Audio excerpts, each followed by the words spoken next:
Hello, everyone, and thank you for joining us for episode 91 of the MeepleCore Podcast, a bi-weekly podcast about board games, video games, music, and nerd culture.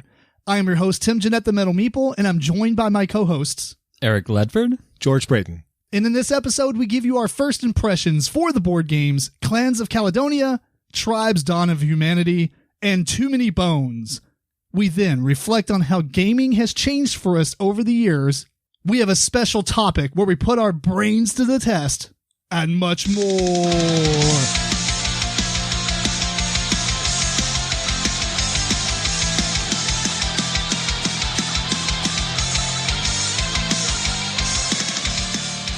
I'm terrible at this job, apparently. I've literally... So, if you're listening to the podcast, I literally butchered the intro about 4 times just now. I don't know what's up with it. So, I apologize for the rest of this episode, apparently.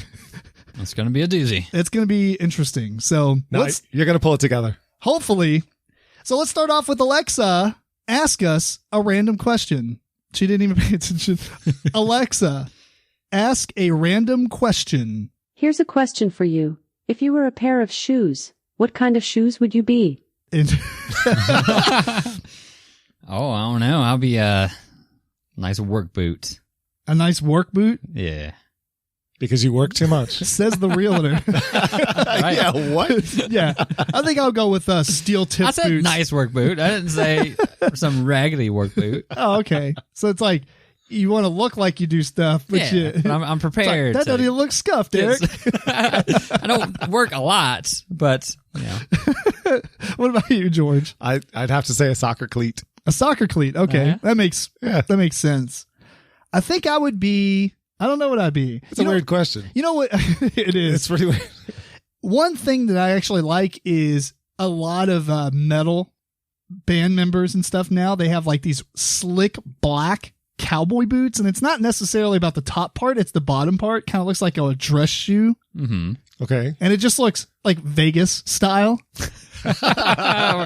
Western It looks style? not really, I guess Western because they're in the West, but like it looks like Las Vegas show person. Okay. Tim's like, I'm the man. Yeah, I've always thought about buying those. And it would have skulls stitched in it as All well. right. This is the kind of thing Alexa stays awake worrying about, and now Alexa's awake also. Yeah. Sorry. Yeah, as we're talking, she just turns blue. Well, anyway, that was funny. If you're new to the podcast, we're going to talk about what we've been up to since last episode, and then we're going to talk about some news and then get into the games and the topics. So, George, let's start with you this time. All right. Since last time, haven't been doing a lot. I have said that so many times recently. We don't do a lot. It's been months of solid work, and the only thing I can really report is some of the games that I managed to get away and play. Yay. Yeah, so I did go over to Eric's and had a game night there, and then the following day went to our friend Rich's and had a game night at his place. So that was 2 days in a row. That was great, and we played some longer games. Right. Played Shadow Rift, the epic version, which was originally suggested by Tim, and then I found some rules for it on BGG. And in this one, you play the game Shadow Rift, which is a deck builder where you have a town deck and a monster deck. The monsters come in and wreck your town. And then cooperative. It is cooperative. So you're all working together to try to stop this. But in the epic version, you have access to all of the different skill cards and action cards and everything in the game. And there's been several expansions, so that's a lot of cards. Oh, yeah. And you can make the sort of character that you want from that. But also at the same time, with the epic version, you have 2 monsters groups that you're up against. What was it that we had? We had necromancers, I think. And dragons? And dragons at the same time. So this town, they did something really bad Right. to piss off all the monsters. I don't even know if we needed to add both of the monsters. We didn't know. It was really hard. We would have lost probably against just one of them.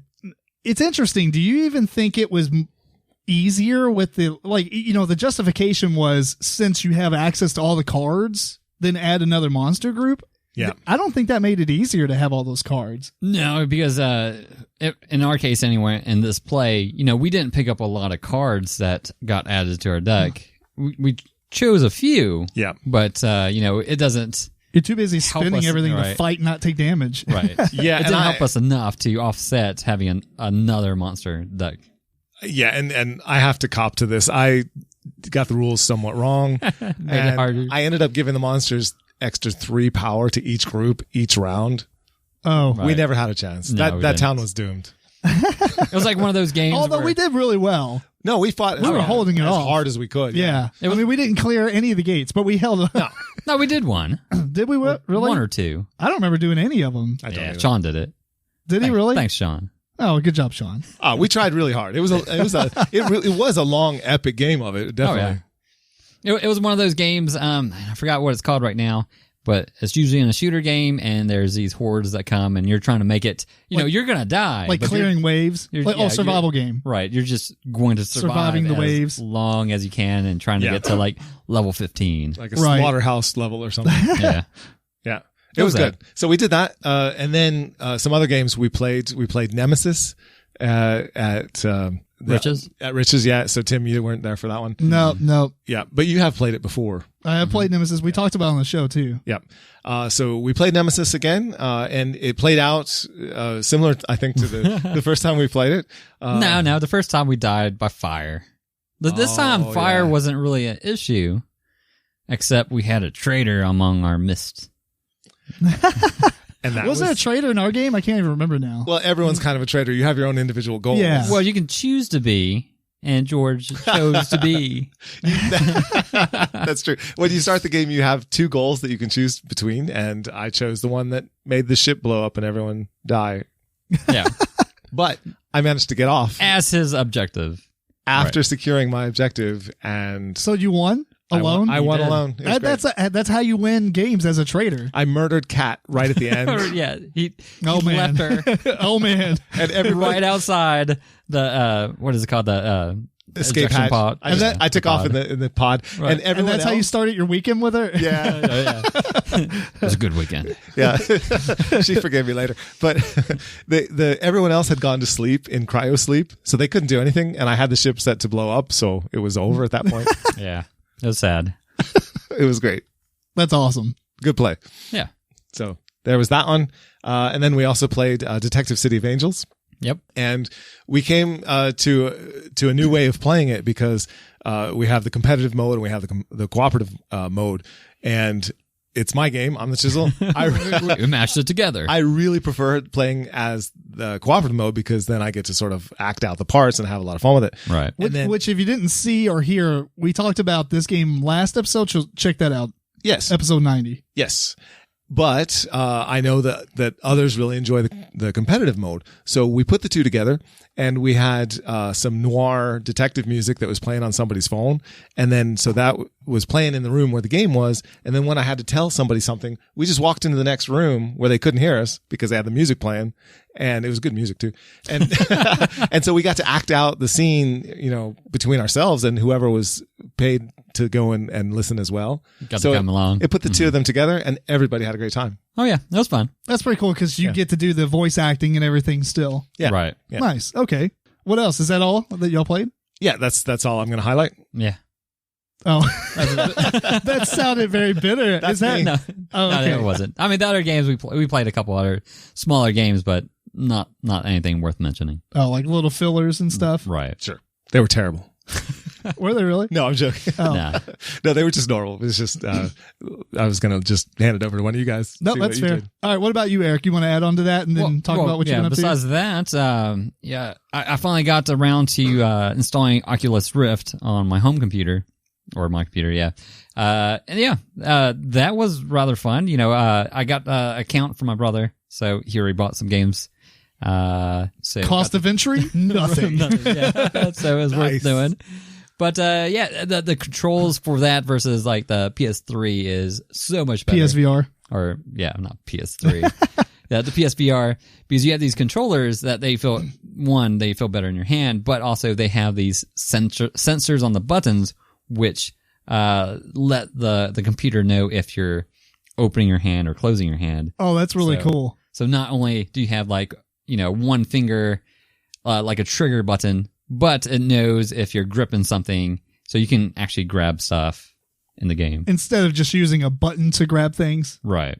Ooh, that sounds good. Yeah. So. Have you played any VR stuff? No. Oh, man. I have it all set up now that my basement's clean. Next time we should set that up. I'll have it started before y'all come over and you can just try it out. It's so crazy. Oh yeah, I'd love to. I just replaced my computer and it's supposedly, VR ready. VR ready. So awesome. Yeah, maybe that's I'll awesome. get into it. I'd love to try it. Eric, have you found that quality wise, other than the controllers, what do you think the difference between Oculus Rift and the PlayStation VR? Well, with the Oculus, at the moment anyway, it comes with the base set, I think, just comes with 2 sensors. So it has a sensor that goes on the left, front right, whereas there's only 1 sensor on the PS. But if you get a 3rd sensor, you can put in behind you. Yeah. So you have that 360 motion instead of just the frontal arc, basically. Well, right. I get what you're saying there. What I mean is the quality of the games. Quality of the games. Apparently the PSVR doesn't have a lot of like screen shield kind of look, or like the screen door look is what I'm thinking of. Because what happens is when you put the VR headset on, it amplifies. It's like a magnifying glass that you put over top of a LCD screen, and you'll see the separation of the pixels. So you get this like you're looking outside through a screen door. Mm-hmm. Oh, now on the PSVR, it's incredibly low because of the way they have it set up. So Right. it's almost non-existent. But I hear that on the Vive and the Oculus Rift, that the screen door effect is a little bit there. But less. I haven't played with it enough to kind of like quantify. But you didn't just What turn it the on and be like, difference- what is this? Right, yeah. Okay, good. No, it was pretty good. And did it run? Because the other thing I was worried about is, and I guess this is computer based, they don't allow any VR games on the PSVR to run under 60 frames a second. Right. And that's actually what I heard as well. Like the quality of the games on the PlayStation are overall good versus something like on Steam or even on other platforms, because they have those standards Yeah. that they have to meet. Either way, George, you definitely have to try it. okay. For a while there, I literally thought, because Matt got VR too, and I thought we were going to do a segment on VR games for a while, and we just never, we never got to the point where basically Matt just played Skyrim Yeah. for like 3 months or 6 months. Well, Yeah. for a while too, his was broken. Oh, it was broken, yeah. Skyrim is a VR game. They Well, made they a have VR a- version. Right. Okay. But he is- said it wasn't Everything's awesome. all that good. Or Well, some parts of it. I would really like to know how good they are, because that's sort of the new thing. Fantastic. Okay. Yeah, they are good. They're Anything- immersive. Anything that you played in the past that was VR will be obliterated by how the quality has transcended over time. I mean, just the improvements they've made. It's like playing Mario Brothers on Nintendo and then jumping onto a first-person shooter or something on your computer. Now you're like, what has happened to gaming in this time? Where have I been? I'm excited. Yeah. That's what I feel about when I play VR games. Oh man, it's so good. I want to play the one that has the mouse that runs around and That's a PSVR game. okay. It's called oh man, I can't remember the name of it now. Something mouse. Yeah. I don't know. Like that one doesn't appeal to me as much as a game. It does. Like it's okay looking and everything, but the VR in that game is mostly like you're seeing it from like a god perspective. So you're like kind of above. Yeah. You're not like taking on the eyes of the mouse and looking through that character. You're kind of just seeing the map in 3D. Yeah. That's a missed opportunity. Yeah, right. I like the games where you're literally like you hold up your gun or you hold up you your can see your sword. hands in You the see your game. hands. You look down. You're, Yeah. you're a different sex. You know, it's like Oh yeah. What? yeah. Well, because if you play like a female character and you're a male, like when you look down, you see the body of the character, and it's just really awkward at first because like stuff is there that normally wasn't. I'm a girl now. Yeah. Yeah. So it's pretty entertaining. That's pretty funny. It is pretty funny. Yeah. I don't know. It's really good. I look forward to trying it. Yeah. Yeah. All right. What else, Eric? No, that's about it. For me, I've been mostly cleaning the basement. Oh yeah. Everyone saw as they came into the basement, I've got my 3D printer mostly put together. I got really tired last night, so I didn't do it all the way. I got an Ender 3 Pro for Christmas. So Yeah. was that like 2 months ago? Let's get in there. Still. Like a month and a week. Yeah. And then mostly I cleaned off my art table because it was a disaster. It couldn't even be used. I cleaned that off, put a computer there because I had the old podcast computer the old podcast computer, and now I have my Kingdom Death Monster prepared, ready to go. Yeah, I've got the first 4 characters spread out. Now I put them together in the first boss. So what's your ETA for having us over to play this? Well, not tomorrow, but like the next time we game. Tomorrow. Yeah, right? Yeah. But I mean, we could play it at game night too, because I don't think it's that long as a session, like maybe up to 3 hours. I mean, it's a longer game, but you know. Not that long. Up to 3 hours. That's all right. Yeah. But I mean, that's fine. For that kind of game, I would give it a shot. Yeah. Yeah. It's great. It's great. Very violent. We've been playing a ton of Ascension on the app, which is, I mean, I think I've completed 23 games now. I have 11 wins. I got some, I'm doing pretty well. Yeah. Not as well as Jeremy, who's destroying me every game. I've only beat him once out of like the 8 or so single or 2-player games I've played against him. Wow. We are playing with the expansions, so I guess that doesn't matter because he's, beat me in the base game too.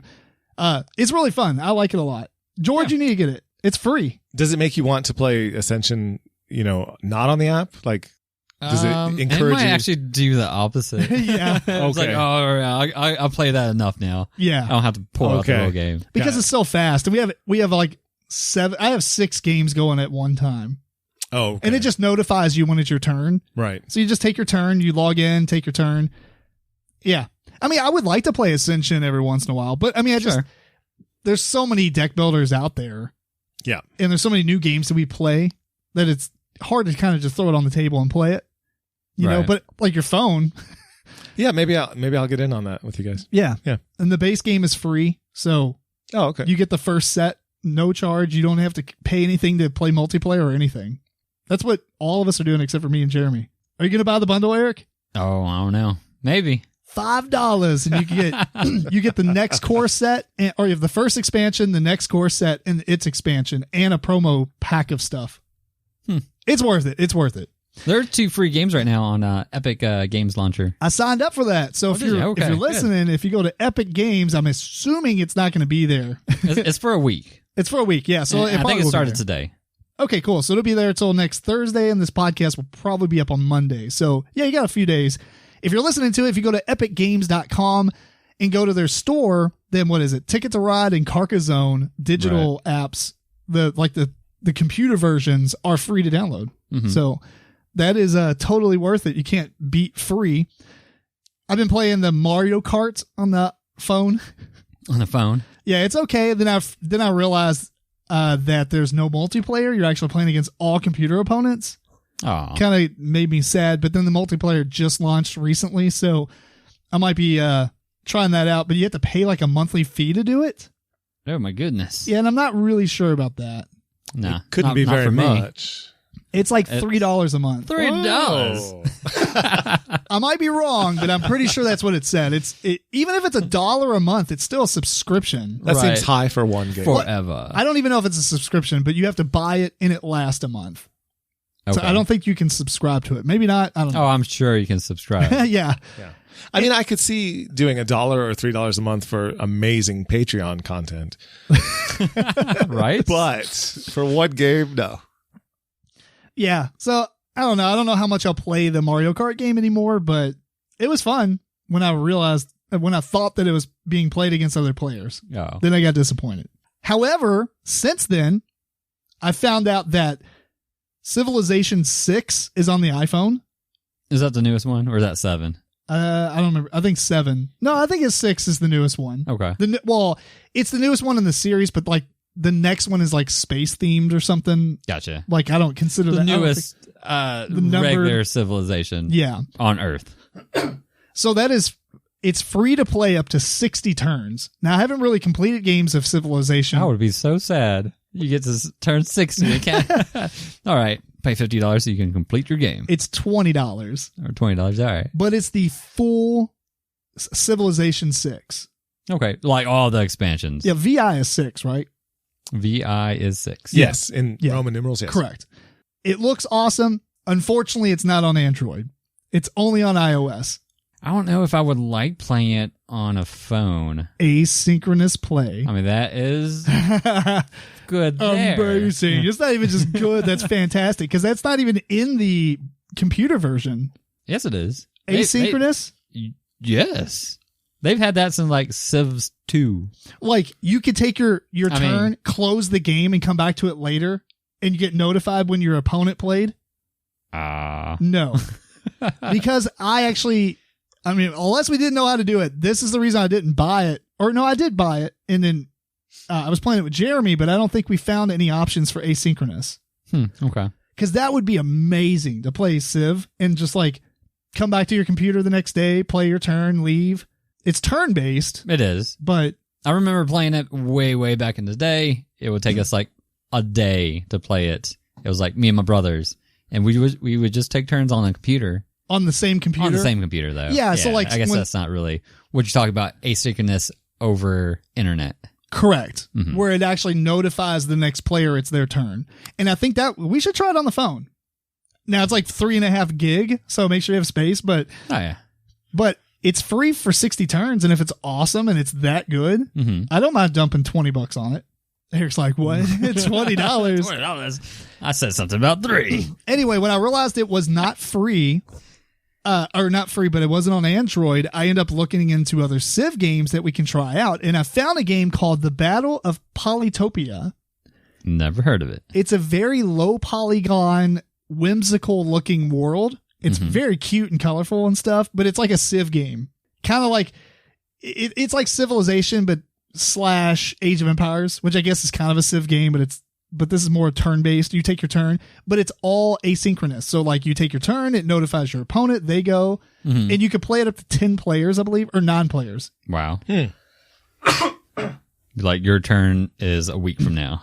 Well, I mean, I guess it depends on how active your opponents are, yeah. Right. If you're playing with people on the internet, it's probably terrible, but if you get a group of friends to play, first off, the game is free to download.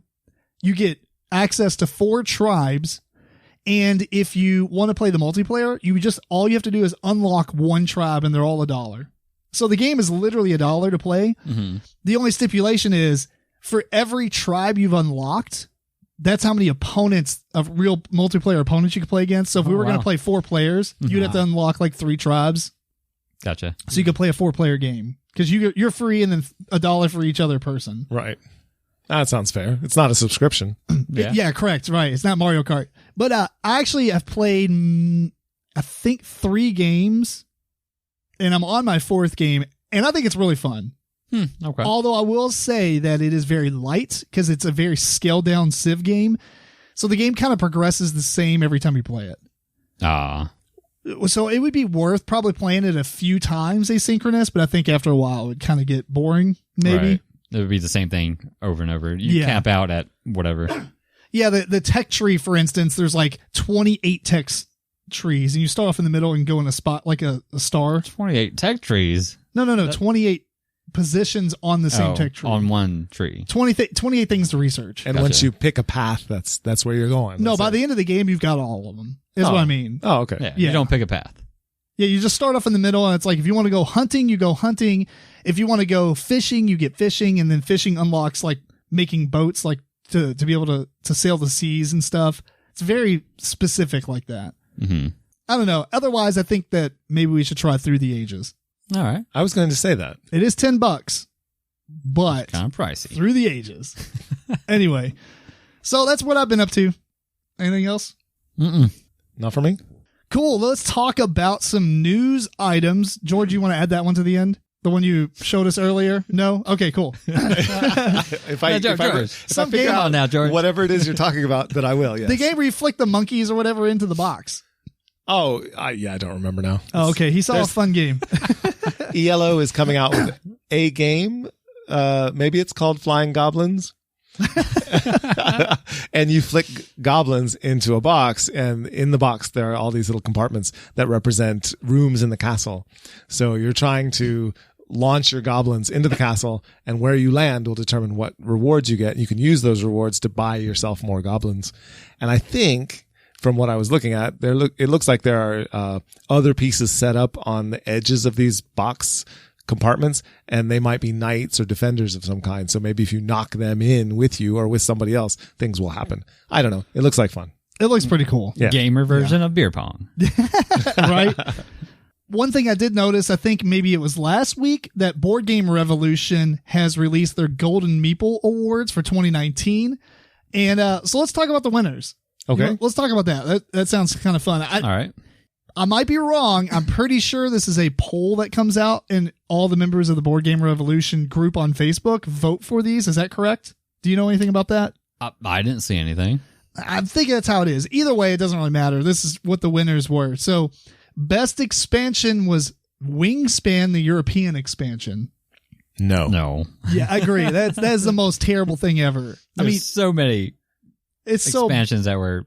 It's such a boring expansion. More. I love Europe and I love birds, and I totally disagree with this choice. And you love Wingspan. I do. And it's does minimal to change that game. So no. And you know what the runner up was? The Quacks of Quedlinburg, the Herb Witches. That's better. That is a much better expansion than more of the same stuff. Agreed. And I absolutely love more of the same stuff. That is one of my favorite best things. Expansion. Yeah, I love expansions that's like, here, shuffle all this stuff into the current decks. Oh, yeah. That is amazing to me. Yeah. But is it the best expansion? No, I don't. You know. It's not. Most original theme, Wingspan, out of all of 2019. Yes. That was a pretty Birds? I don't know. That game. Well, think about that game went platinum or whatever the board game equivalent is It did. because of the theme. Not because of the mechanics. That's been done before. Yeah. I guess that's true. It has to be the theme. Right, yeah. Think of the theme. Original theme. Tell me any other bird game. There's been a few. Yeah, but you can name them. Not good ones. For the Birds. That game was meh. Flock. There you go. Flock. Also meh. Did we just name them all, Meh. I guess? Well, there's crows. Oh, yeah. That's up at a half price, real cheap right now. Nevermore. Nevermore. Yeah. That has a bird in it. There aren't very many. Let's face it. That's true. Well, the runner-up for that was Tainted Grail. Okay. For theme, For theme, yeah. Original theme. King Arthur. Original.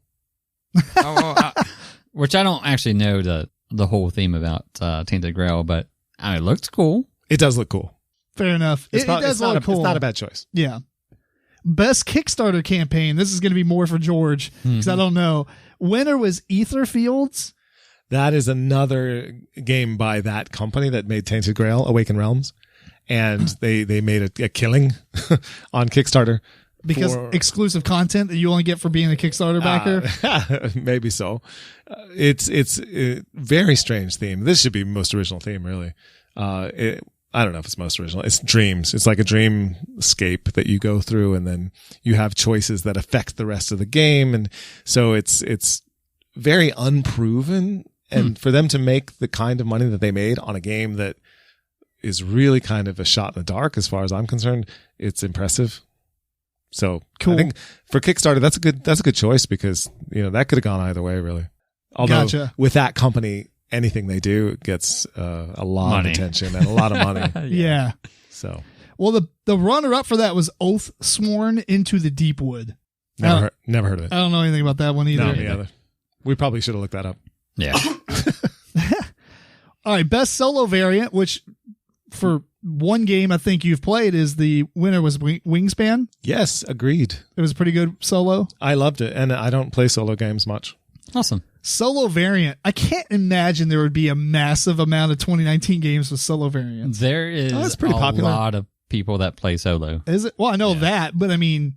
And there's a lot of games with solo variants in the rulebook now. And if they're not, then the people... It seems more so than they write their own. Past. They make their own in the community, yeah. Well, the runner-up was Star Wars Outer Rim. We'll just have to assume that was a good runner-up. Yeah. Game of the year for Nemesis. Oh, really? Really? What do you think about that? Game of the year? Detective, City of Angels. That's true, yeah. What did I put? I can't even remember what I put. Well, we didn't do a game of the year, did we? No, we haven't. Let's see. Maybe we should do that. My runner-up game of the year would be Dreamscape. Dreamscape? Yeah. Oh, yeah? Yeah, but didn't that just come to Kickstarter backers like at the very end of December, or when did you get it? So just recently, yeah. So yeah, probably more of like I would consider more like 2020. All right, yeah, that's fair. Runner-up was Wingspan. I mean, a lot of people do like it. It made a massive splash. I think a lot of people have Wingspan as their game of the year. Yeah. Best portable game. Winner is Twice as Clever. The little roll and write game, I believe. Yeah. Is it rolling right? I think it's a roll and write. It was a dice game. Oh, maybe it's just a dice game. No, it's rolling right. I thought it was. I haven't played it. Okay. I have played it. It's very good. Is it? Okay. And the runner-up is Tussie Mussy. I've never heard of that one. That's a filler game by the same person who did Wingspan, Elizabeth Hargreaves. Oh, is it really? Okay. Interesting. But I haven't played it, so I can't comment. Yeah, that's the first time I heard of it, actually. Hidden Gem. The winner was Skulk Hollow. No. No, I absolutely disagree with that choice. As a hidden gem? Yeah, I mean, maybe not very many people have heard of it, so I suppose it's relatively hidden. I mean, but it was a Kickstarter that was successfully funded, so I don't know how hidden it is. Right, like, wouldn't Horrified really qualify for that as well? Oh, no, because that's Target. It is now. That's not hidden at all. It is now, though. It is now what? No, it came out at Target. Right, but it had I mean, a massive what are they considering hidden gem? Because I feel like nothing that hits mainstream retail. Well, no, but my point was, I think it was kind of a hidden gem before it hit retail. Like, it hit retail because of how well it did. I think it hit retail since the beginning. It did, yeah. Oh, it went straight to retail. I can't agree with you on that one. Fair enough. Yeah. I mean, I was just questioning. I don't know either. I don't know what to put as a hidden gem, actually. Yeah, I've played Skulk Hollow, and I didn't like it, unfortunately. It's similar to the game Draco, where you have many units against one larger unit. Yeah. But in this one, you can scale the monster basically and fight it on your way up, and take out various parts and abilities that the monster has, just like Draco, or Draco, however you say that. Sounds interesting. It sounds great, and the components were great. There's no real desire for me to go back to it, unfortunately. Fair enough. The runner-up for that was the Taverns of Tiefenfall. I heard a lot of good things about that one. As a hidden gem? Yeah, right. That's a hidden gem. Exactly. That's what I was thinking too. No, these are not hidden gems. Yeah, I agree. Maybe the Quacks of Quinlanburg would have been a hidden gem. No. But it did so well that his sequel, or whatever, the Tavern of Tiefenfall, was pretty known. Pretty well known. Yeah. Right. And I don't know how much of a gem it is either. It's kind of a standard deck builder kind of thing, and I question the replayability. Well, fair enough. Best production quality, Tainted Grail. I can see that. It looks pretty dope. Yeah, yeah, that's a good choice. Although it does say the runner-up is Wingspan. I mean, I liked Wingspan's it was colorful. Yeah. Yeah. I like it, but I wouldn't say it's the best out of everything. Right. Yeah, component-wise? Yeah, I don't think so. This one I definitely do not agree with. Oh, no, sorry, I've read it wrong. The best box cover art winner was Tainted Grail. The runner-up is Wingspan. Ooh, that should be the other way around. You think Wingspan have the best box cover? That is lovely, yeah. I don't know about all that. Yeah, that's an interesting one. I don't know. Man, I'd really have to go back and look at all the 2019 games, and I keep hitting the mics. The springs on these things just go brrr. I don't think they're going to come through the mics though, but it's definitely coming through our headsets. Yeah, I think you can hear it. You can hear it something. Yeah. All right. Well, anyway, let's move on to our I have the wrong thing bundle. up. I don't even know what's going on. Yeah, our Humble Bundle. So if you're interested, before we get into the games, we want to plug in some ways you can support the show, basically. We have two ways. First, if you visit MeepleCore.com, you will see a Humble Bundle partner link in orange in the middle. And if you click that, it's going to take you to a Humble Bundle supporting MeepleCore. And anything you purchase there will allow you to, it will default on the slider a little bit to us, but you can also adjust that to give more or less. And they have a lot of stuff. So if you're familiar with video games, and even like they have books and comic books and all this stuff. Right now they have a Lord of the Rings Final Encore bundle, which has a ton of 5th edition Lord of the Rings RPG books. If you're into that, there's also a bunch of software bundles for computer programs, how like program artificial intelligence. There's this one right here is another book bundle for Tales of Warhammer 2020 from the Black Library, which I believe is all their graphic novels for Warhammer. So there's a lot of cool stuff on here. There's also the Humble Bundle Monthly that you can sign up for as well and get games from that. The other way you can also support us is now that we have a Patreon. You can go to patreon.com/MeepleCore. And we're taking some suggestions. What kind of content would you like to see? I've got some ideas that we'll probably end up doing to add some Patreon specific content. But if you got examples or you have suggestions, send them to meeplecore@gmail.com. Let us know what you would like to see us do for Patreon specific content. And yeah. So we have 3 games on this list for this episode. We have Clans of Caledonia, Tribes, Dawn of Humanity, and Too Many Bones. So the first game we have on this episode is Clans of Caledonia. The designer is Juma Al-Juju, the artist is Clemens Franz, and the publisher is Karma Games. So Clans of Caledonia takes place in, was it Scotland? Yes. Yes. Scotland. And for lack of a better term, you're basically putting stuff on this map and scoring points. I'm sure it has some sort of theme to it, but whatever. It's the Scottish Highlands. Yeah, it's the Scottish Highlands. You're getting resources, turning them in, getting points, and bragging about who won. So You're doing Scottish stuff. you're doing Scottish stuff. Sheep. If you're familiar with Whiskey. games like Terra Mystica, it's very similar in the fact that you have a player board in front of you with all your pieces on it, and as they get put into play, it reveals special things that Resources. resources that you'll collect each round, and income and things like that. So you want to get stuff off your board onto the main board out in the middle, which is a big hexagon grid of forest tiles and plains and mountains and water. And all the players are playing to that same board. There are 2 other boards that you're concerned with. One is the trade or the market. And as you buy and sell goods, the values of each of those will go up and down. And there's another board that actually has the achievements. I don't know what they're actually called. Are they called achievements, like orders or whatever? Order word. Contracts? Contracts. Something like that. You're basically, I'm calling them achievements, but basically you're turning in resources to get scoring resources, basically. It also has the round tracker. There are 6 rounds to the game, maybe 5. I can't remember now that I put on the spot. There's 5 or 6 rounds, but basically they're represented by a shield, and it has an end of round scoring mechanism on it, such as maybe for every 2 things that you have on the edge of the board at the end of the round, or maybe for every resource you have, you'll score points, stuff like that. There's also the actual score track on that board in which you're going to keep track of your victory points. And also the 3 scoring resources, they have a specific meeple that will go around on that board, which will put it in a rank of 1, 2, or 3 at the end of the game. And each one of those are progressively worth more for each one you have, depending on place. So say, for instance, tobacco is the furthest along on that track at the end of the game. For every tobacco that you have, I believe you'll score the most points, which is 3. It's opposite. If it's it's the lowest. You're right. Yeah, it is the lowest. You're right. It gets 3 points. It's 3, 4, and 5. It's 3, 4, and 5. Yeah. So the one that's furthest along, in this case, tobacco, you'll get 5 points for every tobacco resource that you have. You'll get points for every copy of that resource that you have that shows up on those contract or achievement disc or tiles that you have that are completed. Right. So the game is fairly simple as far as what you're trying to do. You have basically each round, each player will take 1 action, and it'll keep going round and round and round until everybody's passed.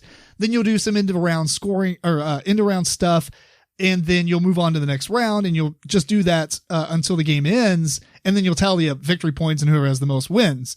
So on your turn, there are a few different options for actions. You can go to the market and trade, which I was talking about. So when you sell goods, the value of it goes down. When you buy them, the value of it goes up. Standard affair there. You can obtain, it's an export contract. You're right. It was called a contract. Okay. So if you obtain one of these contracts, as the game progresses in further rounds, they actually cost money, but in the beginning, you actually get paid to take them. Obviously, because you're committing to something early on, you don't have a lot of resources or any kind of engines going to help you complete them fast. So you want to take export contracts early to get money. You can take them later as well, but they end up costing like 10 per later on in the game. You can do the expand option, which is to place a unit from your player board onto an empty hex. For instance, you have these guys that can be placed on the forest or the mountains, and you pay to put them out there, and you pay their cost for their base cost plus whatever space they go on to. But then they're going to generate income at the end of the round and stuff for every round going forward. This is also how you get one of your other things out there. Say, for instance, you want to have a cow, you would pay the cost for the cow plus the space he goes on. They can only go on like empty fields, and they're going to go out there, and since they're off your board at this point, they're going to provide you milk as a resource at the end of the round. So that's how you expand. You can ship stuff by paying 4 gold. And that's simply, there's a track that moves this little gear up, and it allows you to traverse the water a little bit. Basically, it allows you to expand your quote unquote adjacency for placement rules. There's a tech upgrade, which costs you 10, and you get to flip over on the guys that you put out to create income. They have 2 tracks. So if you have a lot of your guys out that like the woodcutters or the miners, and stuff, you can make them each give you more money per by upgrading their tech. You can hire a merchant, which is basically when you go to the market, you have so many cubes of trade possibilities you can do. This gives you extra cubes to do that with. And then you can fulfill one of the export contracts by paying the resources on it and then gaining whatever it shows. Most of the time, if you gain anything, it's like money, or possibly you get to, what was the other thing you get to do? The little, place a guy. You get to pay to do the expand, but you don't have to pay the cost of the space they go to. Right. I think some of them also let you get another contract for free without paying for it. That was another one. Yeah. I never got any of those, sadly. But so there's all those actions. And then the last thing is to pass, obviously. And then once everybody passes, you're going to gain your income. Then you'll end up gaining basic resources. And then you can trade those basic resources in for the advanced resources, such as milk can end up can turn into cheese. But you have to have like the cheese factory or whatever out there in order to churn the cheese, I guess. So you have to have like not only a cow, or I guess you can get the milk other ways, but you would have to have the factory out there to turn it into cheese. Not by churning, but whatever it is. and a quick note on passing too. They do incentivize you to maybe pass a little earlier sometimes, because the people that pass earlier get an incentive of more money. And the last person, it goes lower and lower for each person that has passed before you. Correct. And so when the round is over, you're going to reset you'll do like the end of round scoring thing. Then you'll add more contracts to the list. I think there's only like 8 of them out at a time. Maybe that's based on player count. And then you'll get your merchants back, and you're ready to begin a new round. And you're going to do this until the game ends. And at the end of the game, like we were saying earlier, as you're completing these contracts, it's going to move those resource tokens along the scoring track. And at the end, whatever one's in first place is going to be worth the least, and whatever one's in last place is going to be worth the most. And you count up how many on your contracts you have. So again, if you have 10 tobacco and it was worth 3 points, you got 30 points right there. There's also a 4th resource that is on your contracts, but they're always worth $1 or 1 victory point. Money is converted and, very poor rate and all that stuff. And then whoever has the most money ends up being the winner. Victory points ends up being the winner. Whoever, or if we have anything else to say about the rules, we'll bring them up as we explain something. But that's like kind of a quick overview of the rules of the game. So let's talk about what you thought. Anybody want to start? Sure. I'll just do a quick start real quick. So one of the things I also, I like about the game is it comes in a small box. It's a pretty meaty game for the size of the box. Much like, say like Duraku or something that, you expect a lighter game coming out of this box, but it gives you a lot of decisions, and it gives you a good amount of gameplay in a smaller structure. Did you just say it's like Joraku? Well, it's not like Joraku, but yeah, Joraku is like super small. Of the game versus, the game size versus the gameplay it gives you. Okay. If that makes sense. It's got a lot of gameplay for the size of the box. That box is literally packed to the brim. It is. And with tiny components. yeah, so It basically is, take it could have been a little bit bigger and really, better, but really what it doesn't should have need it. been is a Ticket to Ride style box with slightly enlarged components. But I actually like the charm of it being slightly like take all the components of your favorite Euro game and then shrink them by 15, maybe 20%. And like that's this game. Yes. So everything is kind of smaller and it's like, but it's neat though because you could play this on a very small table. I did like it. I think it's a positive altogether. Yeah. Yeah. Yeah, I really like the size and the quality of the components were good too. Although we did have the deluxe components as well, so I'm kind of factoring those out. Same here. Yeah, we had the really nice ones from. Where did you get those? Those Riches. Yeah. I think there was a okay. Kickstarter version. Yeah, Is that like a Stonemeyer thing? Kinda. Yeah. Oh, okay. Upgrade kit. Yep, I think so. Oh, it's not upgrades it's like somebody else made the upgrades and Yeah. they just happen to work for this. Yeah. That makes sense because they don't really match some of the things. Like the wheat was in a bag, and I'm like, yeah. Either way, But they were nice. That was very nice. It was nice. Yeah. I think the coins actually came with the game, or those were upgrades. Mhm. That's part of the Kickstarter. They were metal coins. Deluxified games always. Always. So that is an age of everybody wants to make this really big box, and your components only take up a fourth of the box. So in this game, they give you it is a smaller box, but everything does fit in the box. Yeah. And I'll agree. There's definitely a lot of game in there. There's a whole lot of replayability with the different clans, with all of the modular board that you can change up what you're doing each time. Yeah. So I would say it gives you a good amount of variety in your play when you're also switching out the different clans that you can be, because it does maybe influence the way that you'll play each time, because it gives you a benefit for doing something. Well, let's talk about those clans. Basically, the clans give you asymmetrical player powers. Right. Some of them are a lot harder to play than the others, I believe. Some of them gave you thematic player powers as well. Yeah, your clan was like fishers. Yeah, but we couldn't move on rivers or actually, cross water or anything. It was interesting. He didn't like his player power, apparently. I thought it was really good. I just thought there should be more to it. If we have boats and there's rivers, You can't go down a boat and you can't go down a river in a boat. Is that what it you're about wasn't to a say? river. It was a stream. It was a stream. Oh, I see. It's like a mountain stream. It's just like a trickle. It's Yeah, the right. scale. The scale. Right. The scale was off. Threw it Okay, off. I should have thought of it that way. Yeah. I played a very, I would call it a boring power, where you get max money for selling your milk. Right. No, And- that was good. No, I mean, it's- it's no, easy to process, easy to play power. He had tons of money. But like what I mean by that is it was great for a newbie to play it because it's very easily Right. graspable. Here is what you want to do. The first round is Right. you want to get all your cows out. Right, And make but- a lot of milk. I think it was kind of boring in the fact that it wasn't anything really that exciting. Like the fisherman was a pretty cool ability. I thought so.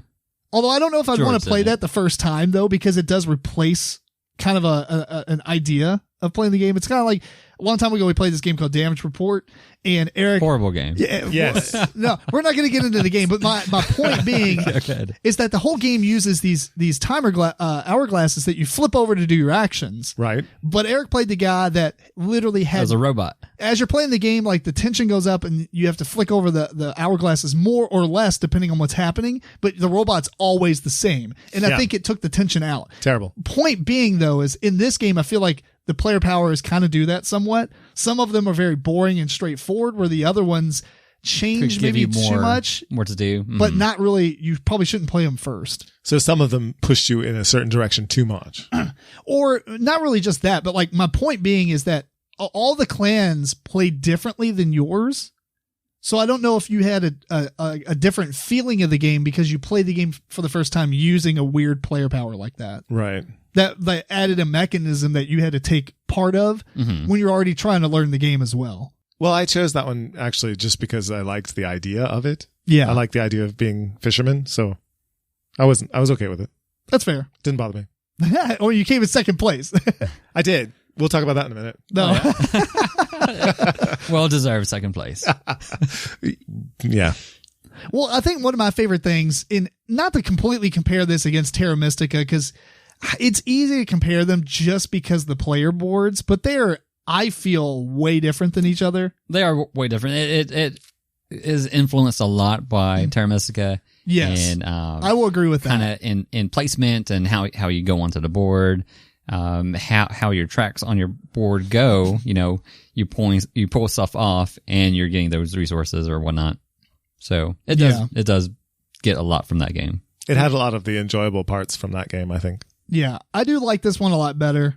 I was very excited about this beforehand, and then now that I've played it, I like it a lot. I like them both. I'm not sure if I like it better than Terra Mystica myself. I like the theme of Terra Mystica better, but this one's good too. I mean, it's whatever. I think in both games, the theme's just kind of meh, and it's just there, and it's cool art to look at, but it really doesn't mean anything. Sure. Your cows make milk. Yeah, I prefer the theme of this one over Terra Mystica. A lot over Terra Mystica. Yeah. That's fair. Terra Mystica, this crazy world where you have mermaids swimming around and it's very fantasy. Dwarves doing stuff and other things I don't like, and so I don't know. It's I mean, I can deal with cows and sheep. That's cool. Yeah. Well, what did you think about the scoring method and the way that works? Because I thought that was pretty cool. Did you like the scoring? You're talking about the scoring mechanism of the contracts and getting, the tobacco and the Well, I mean, doing cane. that stuff, but also that the fact that the resources, the placement of the resources at the end of the game, like first, second, third place kind of deal. Do you like that stuff? I thought it was fine, although you can't control it a lot because those different types of contracts are going to come out. And, you might want to push for a specific type of good or a contract, but you might not have that option. You will rarely have that option. Right. I mean, it is whatever comes out. I don't feel like you have enough control. That killed the game for me. Did it really? The end game scoring kills it for me. Wow. I would say you have a little at the end game, and I did that to an extent. Say I had a lot of tobacco, and so in doing so, I took a tobacco contract, and I didn't play it because I didn't want tobacco to go from 5 points to 4 points because I had like 12 of them or something. I don't know. How did that happen? You played every contract you had. It happened. We both had 8 contracts, and it was all our contracts. Well, I made sure that didn't happen. At the end, actually, Tim ended up playing another contract that bumped it up, allowing me to go ahead and put out Dang last. Right. Go ahead and finish my contract. Oh, but so a thing happened I'm that the you had kingmaker. no control over, and that allowed you to get more points. Okay. Right. Well, I could have kept it, allowing that to stay at 5 points, but in Tim completing his contract allowed me to still complete my contract and still maximize the points for those goods. I don't know. I think mathematically, to me, without really sitting down and drawing it out, I don't even think it matters, because if you got a ton of one thing, then it's probably going to be in first or second place. Right. Some people said how you make that not matter as much as you can vary your contracts and get some of everything. You could diversify your stock portfolio. So then it becomes more of an Agricola kind of thing where you have to do everything. Somewhat. Well, I guess it's to average out the points of everything so you get a really good score, rather than gambling and putting all your points into one type bucket, of product, right? And then having that be worth the least. I'd be willing to try it again with that in mind. I mean, this is a first play. A first play. This is an impression, but my impression was so negative. Oh, really? Just of the final scoring? Because of the final scoring. Well, okay, take away the final scoring. Throughout the game, what was your feeling of playing it? I enjoyed it. Okay, so it's only the scoring at the end. Only the scoring at the end. I actually enjoyed the rest of the game, every bit of it. Okay, cool. Good. Except the fact that I couldn't use the rivers. Because it was not thematic for you. Right. Yeah. That's fair. I think they were really powerful, but I did too. You got all those guys out. You had so much income. I was so poor most of the game. And some of the in-game scoring, which I don't think is amazing. I mean, it's good, but you take the adjacency of all your like little clusters of stuff on the board, and whoever has the most clusters that are connected together gets like 18 Bonus points or something. right. That was very important. Right. And for your faction, I think that really help you in getting those points. Yeah, because everybody else had to like you kind of spread out like a slow disease where you're hopping all over the place. So that was kind of neat. Yeah. But then at the end, in every category that we scored during the game, it was like I outperformed Eric, in each category. Oh, except that the stuff that I ended up with just wasn't worth as much as his stuff. So what you're supposed to So you're saying like account. But during the game, like you said at the start of the game, you set yourself up and you start doing a certain thing. Now you're going to take contracts that match what you have because you can complete them. Yeah. Right. The idea is to complete contracts, but you're not thinking, well, I better take this one at the start of the game because it's going to be worth more. You have no idea. Right. So you just take some contracts.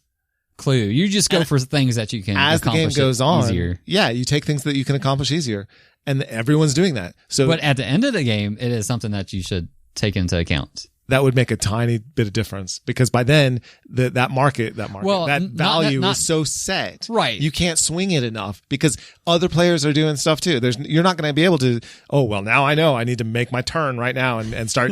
I better not take that contract just, 2 turns before the end of the game because tobacco is going to be worth more. I would say you don't most know of the time, and you can't control that. There's not enough control. I would say that is true. There is not a lot of control. There is a little control. Tiny. Not in every game are you going to be able to control it enough. Yeah, it's a problem.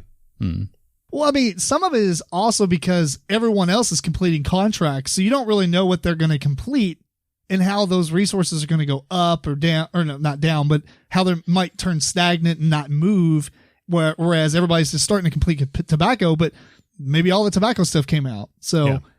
I don't know. I feel like, you did the best with what you could throughout the entire game. And then just because of this one thing, here's the end result. But I mean, I'm willing to try it again, like with the idea that I should just do everything and not try to be good at something. I will probably say this, or I mean, I'm going to say this, but what I think is probably the case is that with newer players, this is probably going to be very impactful in the way that you're talking. Mm-hmm. But if you play the game a massive amount, which we'll never get to, like the designers playing it, mathematically, maybe it makes sense. Maybe on paper and then writing out the mechanisms and playtesting it and stuff, it was really good for like a very competitive play.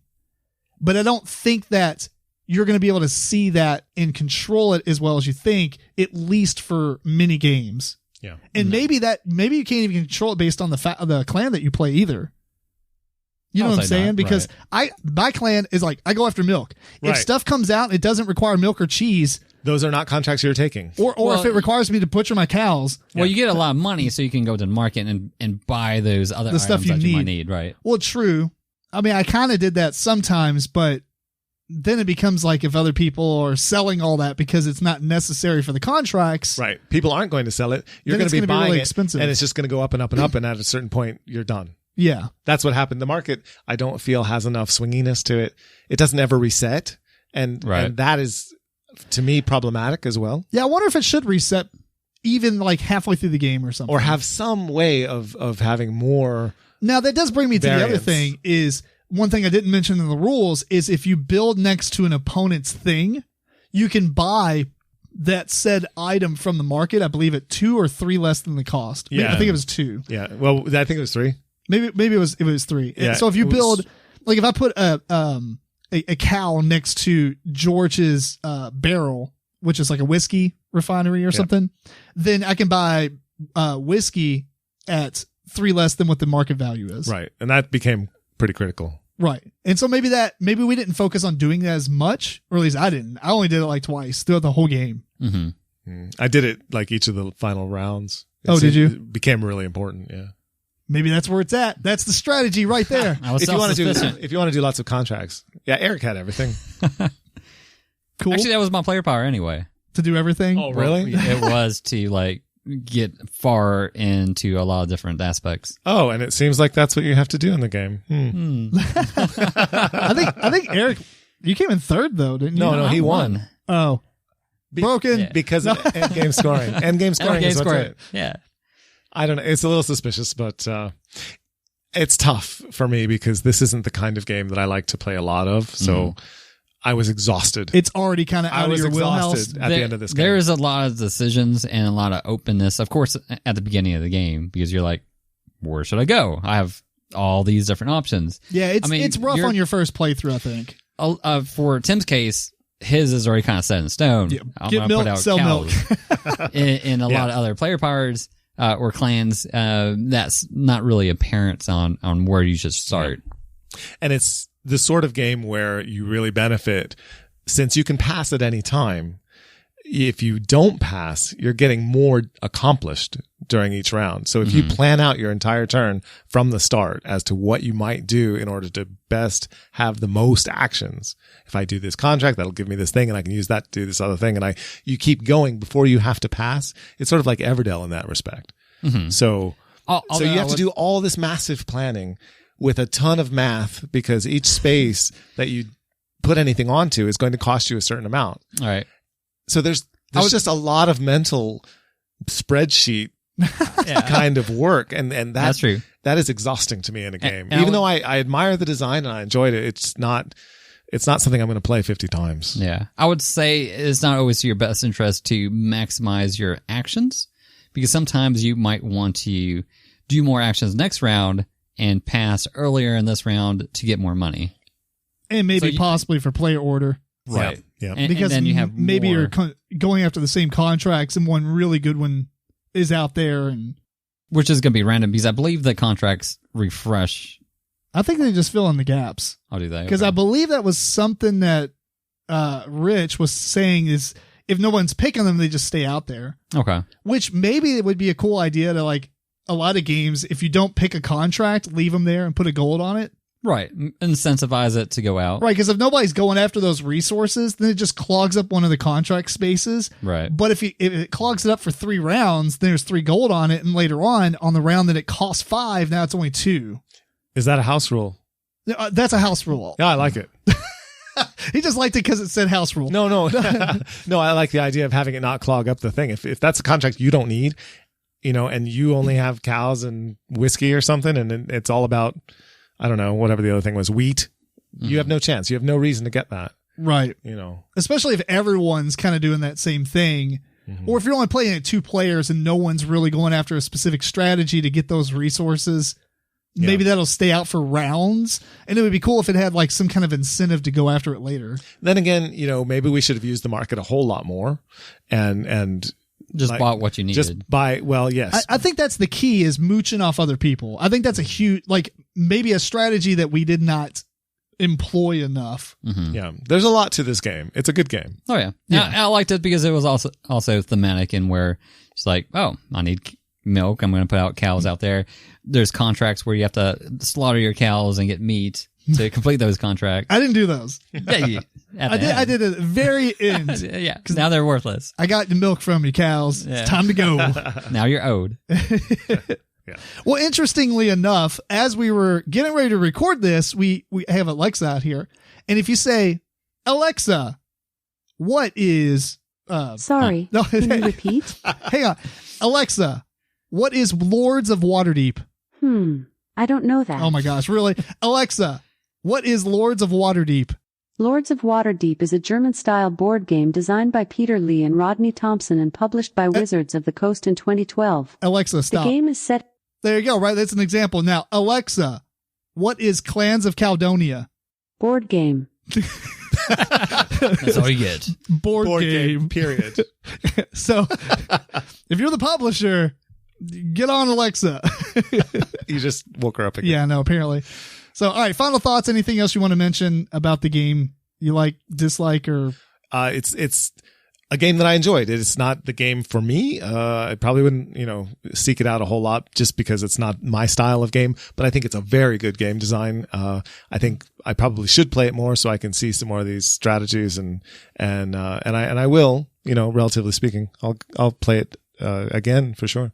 Cool. I myself, I liked it quite a bit. I see that there's a lot of variety and replayability in it that's kind of built in. So I enjoyed my play or plays. I like it as well. I think that at one point I was very excited about it, and then I kind of lightly researched it and then got put off by the fact that it was like Terra Mystica. Because I like Terra Mystica, but it's not a game that I need to own and play a lot. Mm-hmm. And so then I saw it on Tabletop Simulator. We haven't ever got it to the table or to the virtual table. To the screen. Yeah. And then we had a chance to play it, or at least Eric's played it before, but we had a chance to play it and I was very excited, tried it out. And now I would probably pick this up. I like it enough to where I would own it. I think it's superior to Terra Mystica. I like it better than Terra Mystica personally, even though I like the theme of Terra Mystica, because of all the underwater mermaids and just. All right. Anyway, that is Clans of Caledonia. So the second game we have on the podcast is Tribes: Dawn of Humanity. The designer is Rustin Hawkinson. The artist is Klaus Steffen, and the publisher is Devir Kosmos Piatnik. So in Tribes, you're basically going through 3 eras of the Paleolithic era and like the stone, whatever, up until like the early parts of the Stone Age. The idea behind the game is there's a grid of tiles. It's 4x3, right? So each of the 4, each row is one of the 3 ages. And as you research these technologies, by having resources, it'll you'll put your scoring marker on there, and then it gives you that prerequisite to be able to move up to the one above it. And you'll keep going until you're in everybody's in the 3rd age. You're not really like playing the game one age and then move on to the next. It really just represents the 3 ages. So each player can progress differently. Each time you do these, events will come out, and eventually when 4 events of the 3rd age get resolved, the game will end. And then you just count up victory points, which in the game are represented by like saber-tooth tiger teeth or something. And whoever's the most is the winner. So the way the game plays, though, just to kind of give you a brief overview, there are 6 different action tokens that are shuffled up and put in a row. There are 2 of each of these 3 actions. There is procreate, there is move, and explore. One of each copy will have a slash, and it has like a research hand, which will allow you to be able to research those tiles I was talking about. So you have like a procreate and then a procreate research, move research, and then explore and explore research. Those are the 6 basic actions. Each player starts the game with 5 seashells, and this is like a currency of the game. And what happens is if you want to, when it's your turn, you're going to take an action by selecting the action you want to do. You will perform that action, and then you'll move that tile to the end of the row. The first action tile in the row is always free for you, but if you want to do one like maybe like you want to procreate, but it's not until like the 4th tile, you have to put a seashell on each tile that you want to pass up, and then take that action, do the action, and move it to the end of the row. The 3 actions are pretty simple. One, we'll just start with explore. So when you explore, you draw tiles out of a bag. There's 5 different resources in the game. These tiles represent those resources, and they're hexagons, and you'll put them in front of you and kind of add them onto your little map. And that's like your part of the land or whatever. Procreate gives you more tribes people that you're going to put on the map. Movement allows you to move them around on the map, because in order to be able to count the resource as a prerequisite to one of the achievements or whatever, you have to have tribes members on that tile. When you do a research, you're going to choose one of the 4, things that are your options there. Say, for instance, I want to do, I don't remember the actual names, like pottery or something, right? Mm-hmm. Or maybe like mining. It might require you to have some gold. So you might be on the gold resource, and then you will be able to put one of your completion tokens on that research tile in the left spot, and that one's worth the most victory points, and then the victory points will go down for each other player. So you get a little bonus for being the first player there. Sometimes the spot that you put your completion token on will actually spawn an event, and each of the 3 ages has a event, like kind of a deck, but they're all tiles, just like the action markers, and these will put events into the action row to be selected by anyone. Obviously they're at the end of the row, so they won't be selected at first unless you're rich. But then, so you get points and stuff. On top of that, whenever you do a research, it's going to raise one of these 4 stats. So you have the same 3 actions, procreate, move, and explore. Whenever you do that action, you get to do it essentially with whatever value your little marker on that row is. So it's like procreate, as you complete researches that raise procreate, every time you take the procreate action, you'll be able to make more people by taking one action. Up to like 3 or so. You get better at procreating. Yeah, you do. Also, I think it caps out at 3, but it goes up four spaces. In each space it goes up, or maybe it's 5. You get bonus victory points at the end of the game for that as well. But there's also space for movement and explore, and there's also one for strength, because a lot of these events will actually reference if when you take it, if your strength is if your clan is the strongest or if your clan is the weakest. Some of them will just do all clans suffer 2 tribe members dying or whatever. That's pretty much the game. I mean, there's not a whole lot more to it, except I will mention one thing. There is a small arrow that each player gets that you can put out as a free action. You only get to do it once. And what it's for is if you need a research, or when you do a research, it allows you to go to the column above it as a prerequisite, and then the column above that. So you have to go in that column from bottom to top. Well, if you put out your arrow, you put it out at a diagonal. So maybe this pottery, instead of being the prerequisite for the one above it, or being the one that you would go to next, now you can split off and go to the right, and you can circumvent one of the researches. So maybe, like for instance, in my case, I didn't have a lot of incense, which is one of the 5 resources. So I use my arrow to bypass the one that requires incense, so that I can still research the second age thing that was above it. But the problem, the trade-off with that is once you put that arrow out, anybody can use it, because now it just says the prerequisite of this one is the one below it and the one to the left, or the bottom left diagonal, if that makes sense, hopefully. Anyway, so let's talk about the game. If we come across any other things we want to mention, we'll mention it here. So, George, let's start with you, since we start with Eric, I think, on the other game. Sure. Well, I think the theme holds together. You do get better at procreating through research. And there's scientifically proven. The theme actually doesn't hold together a whole lot, because actually, I was gonna say, I was like, no. That was just a joke I wanted to make, because the theme itself, you don't feel it a whole lot in the game. It's it's a very light Civ game with a tech tree, and there's nothing to make you think that you're really a tribe of cavemen. Yeah, I mean, the only example I'll say of this is maybe pottery is a prerequisite to like first aid or whatever, because they're just randomized. Right. The tech tree is randomized. Yeah. So like some things could be cheese. Yeah. Cheese making makes you better at war. First aid. Or whatever. Yeah. Your clan gets stronger. So it's just an excuse to have these various mechanisms put together. But having said that, they work very well. It's a very smooth, very fast Civ game. And that's something. I mean, each player's turn is like bam, bam, amazing. Bam. Oh, it's my turn again. Yeah. I mean, it's really fast. That's the problem I have with most Civ games. So I liked it. You know what one of my favorite things about this game is? One, the action selection. Because what it ends up doing is sometimes becoming like a no thanks situation. Yes. Because like, for instance, one of the events might say like destroy 2 of your what's called exhaust, 2 of your tiles. Well, I don't want to do that. And so like as the actions get taken, that event starts coming to the beginning to be free, and you don't want it. So whoever has the least amount of money at that point is probably going to get stuck with it. Yeah, so if you're familiar with no thanks, everyone else is going to pay to skip that one. Yeah.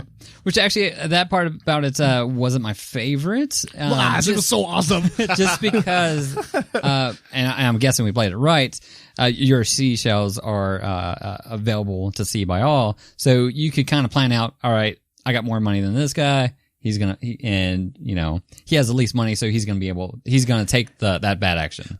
I don't remember a rule that says that. If it was hidden in your hand, I think it would make it a little bit better. I think you could easily do that. You have to make that decision. Do I want to spend my shells to get a better action this turn, or do I want to conserve these shells so I make sure I don't get stuck with this bad action? Because not only is it a bad action, it does something that's bad to you, but it's also like a lose your turn action as well. Yep. Because it doesn't give you any kind of benefit. Yep, I agree.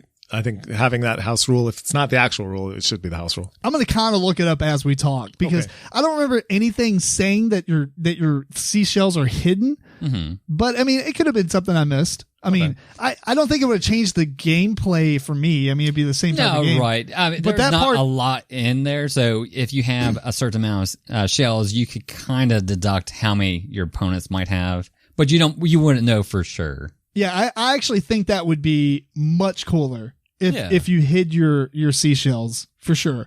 I mean, the back of the box shows the seashells on the table. And it didn't really mention anything. No.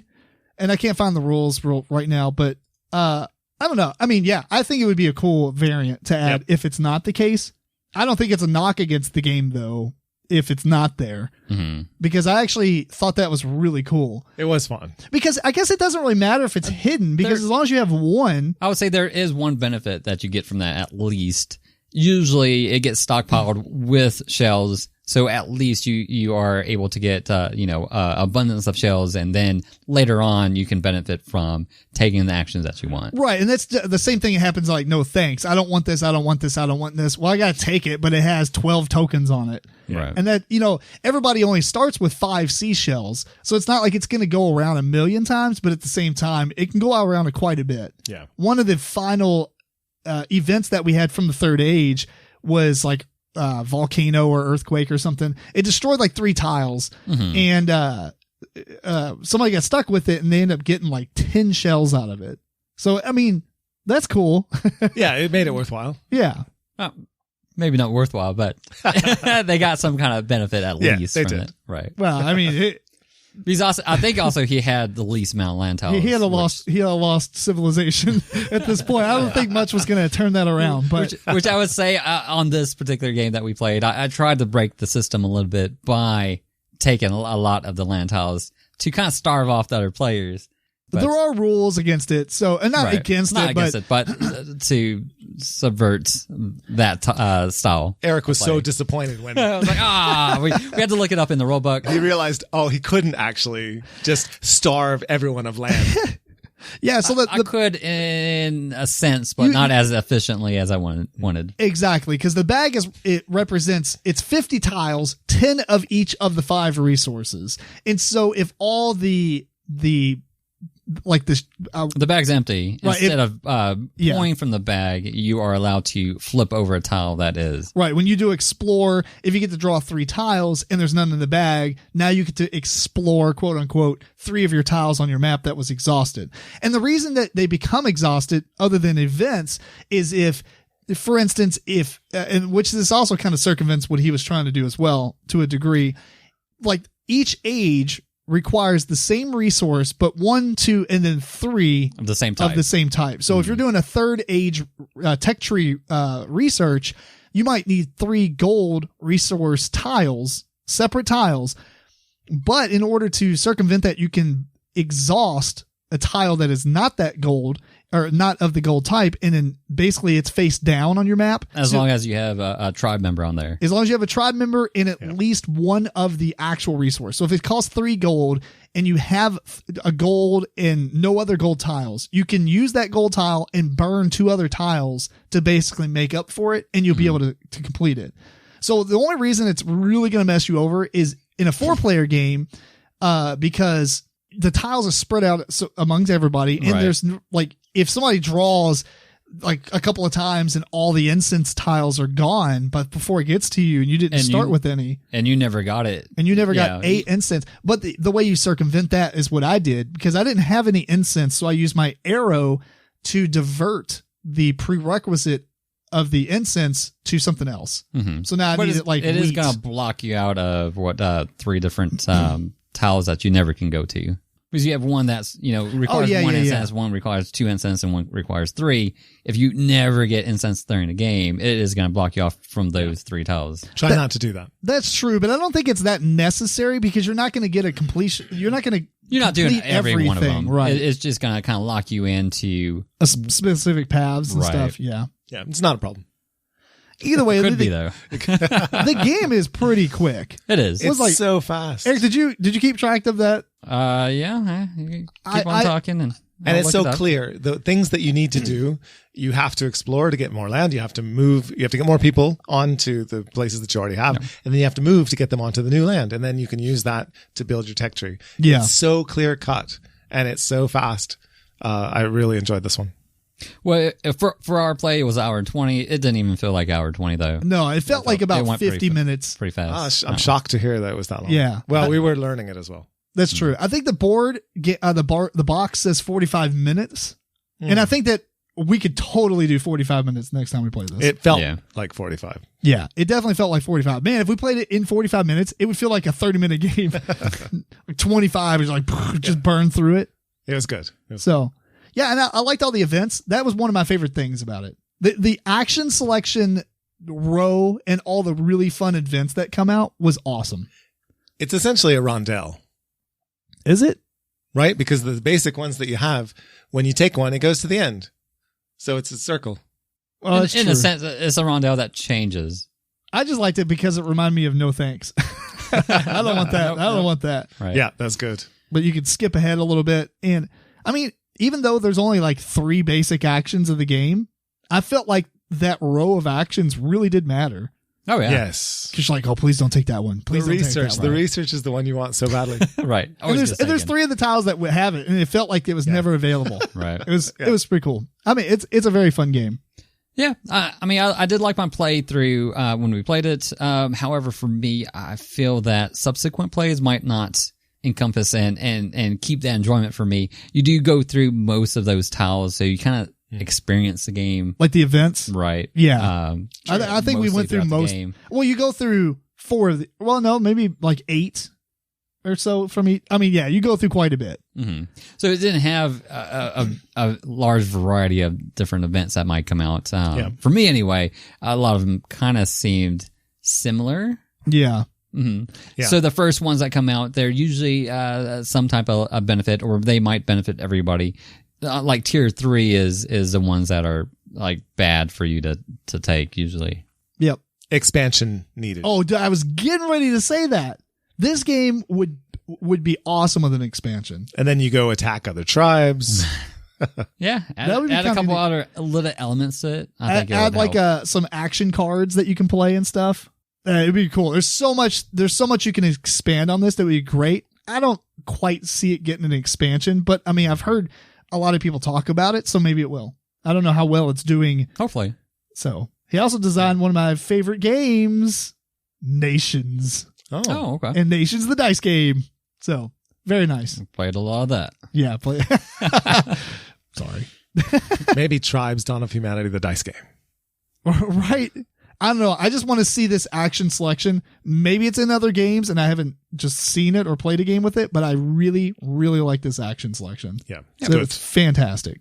Big thumbs up for me. I really like this one. Any final thoughts for you guys? Same for me. Yeah. Half thumb up for me.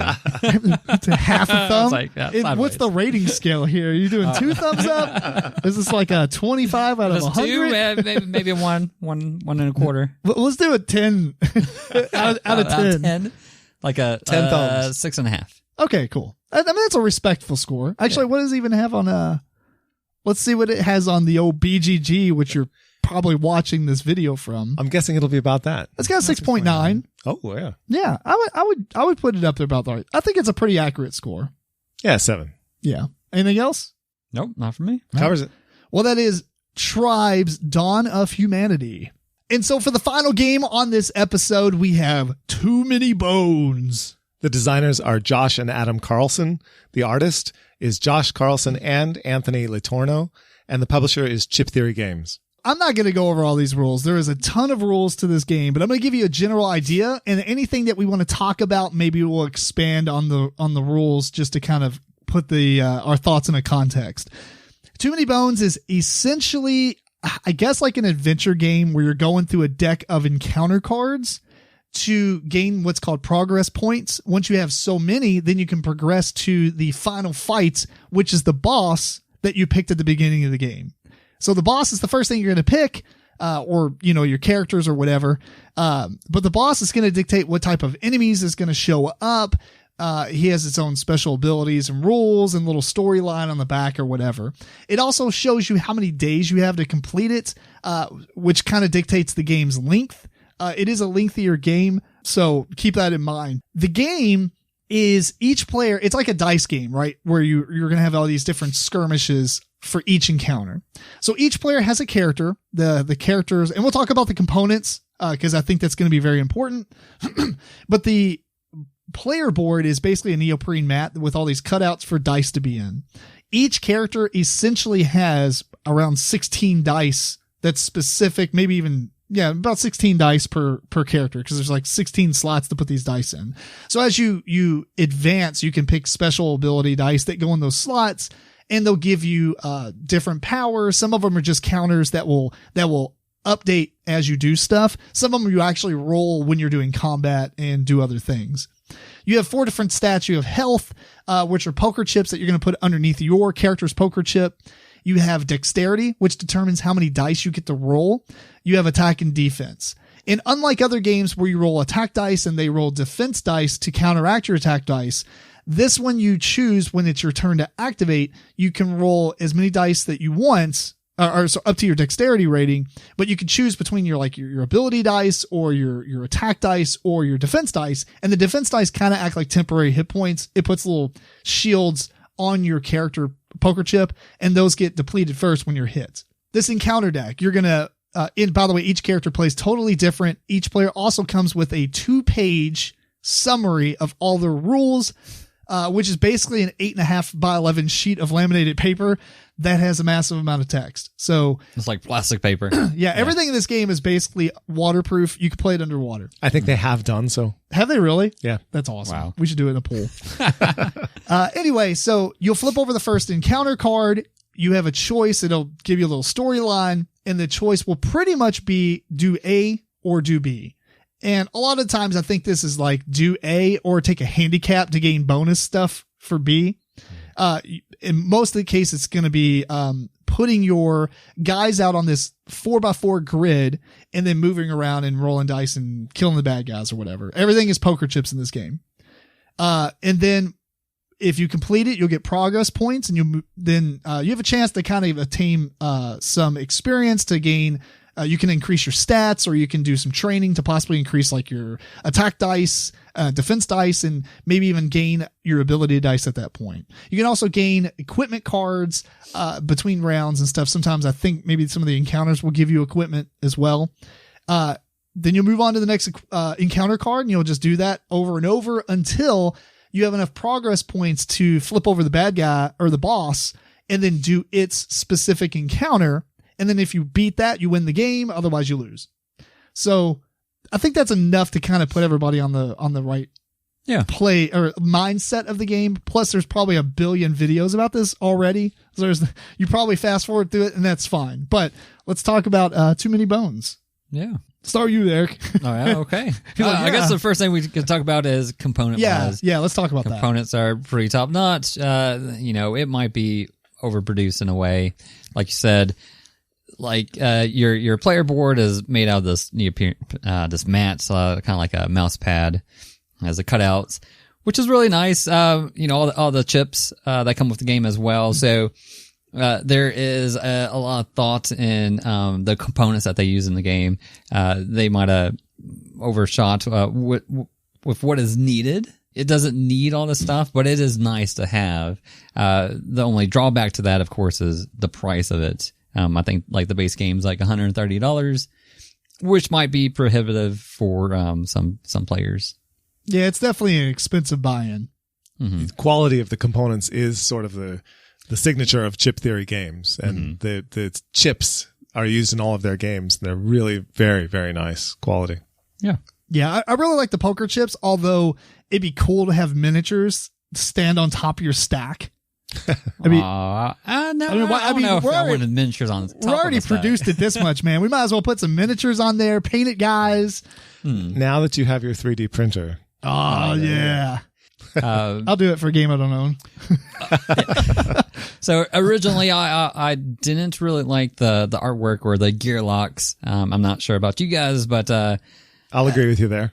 But they did kind of grow on me a little bit. I did at least. They're unattractive. They are unattractive. I went to a sense of appreciating that it is something different and not just regular like D&D and we're all, orcs or something.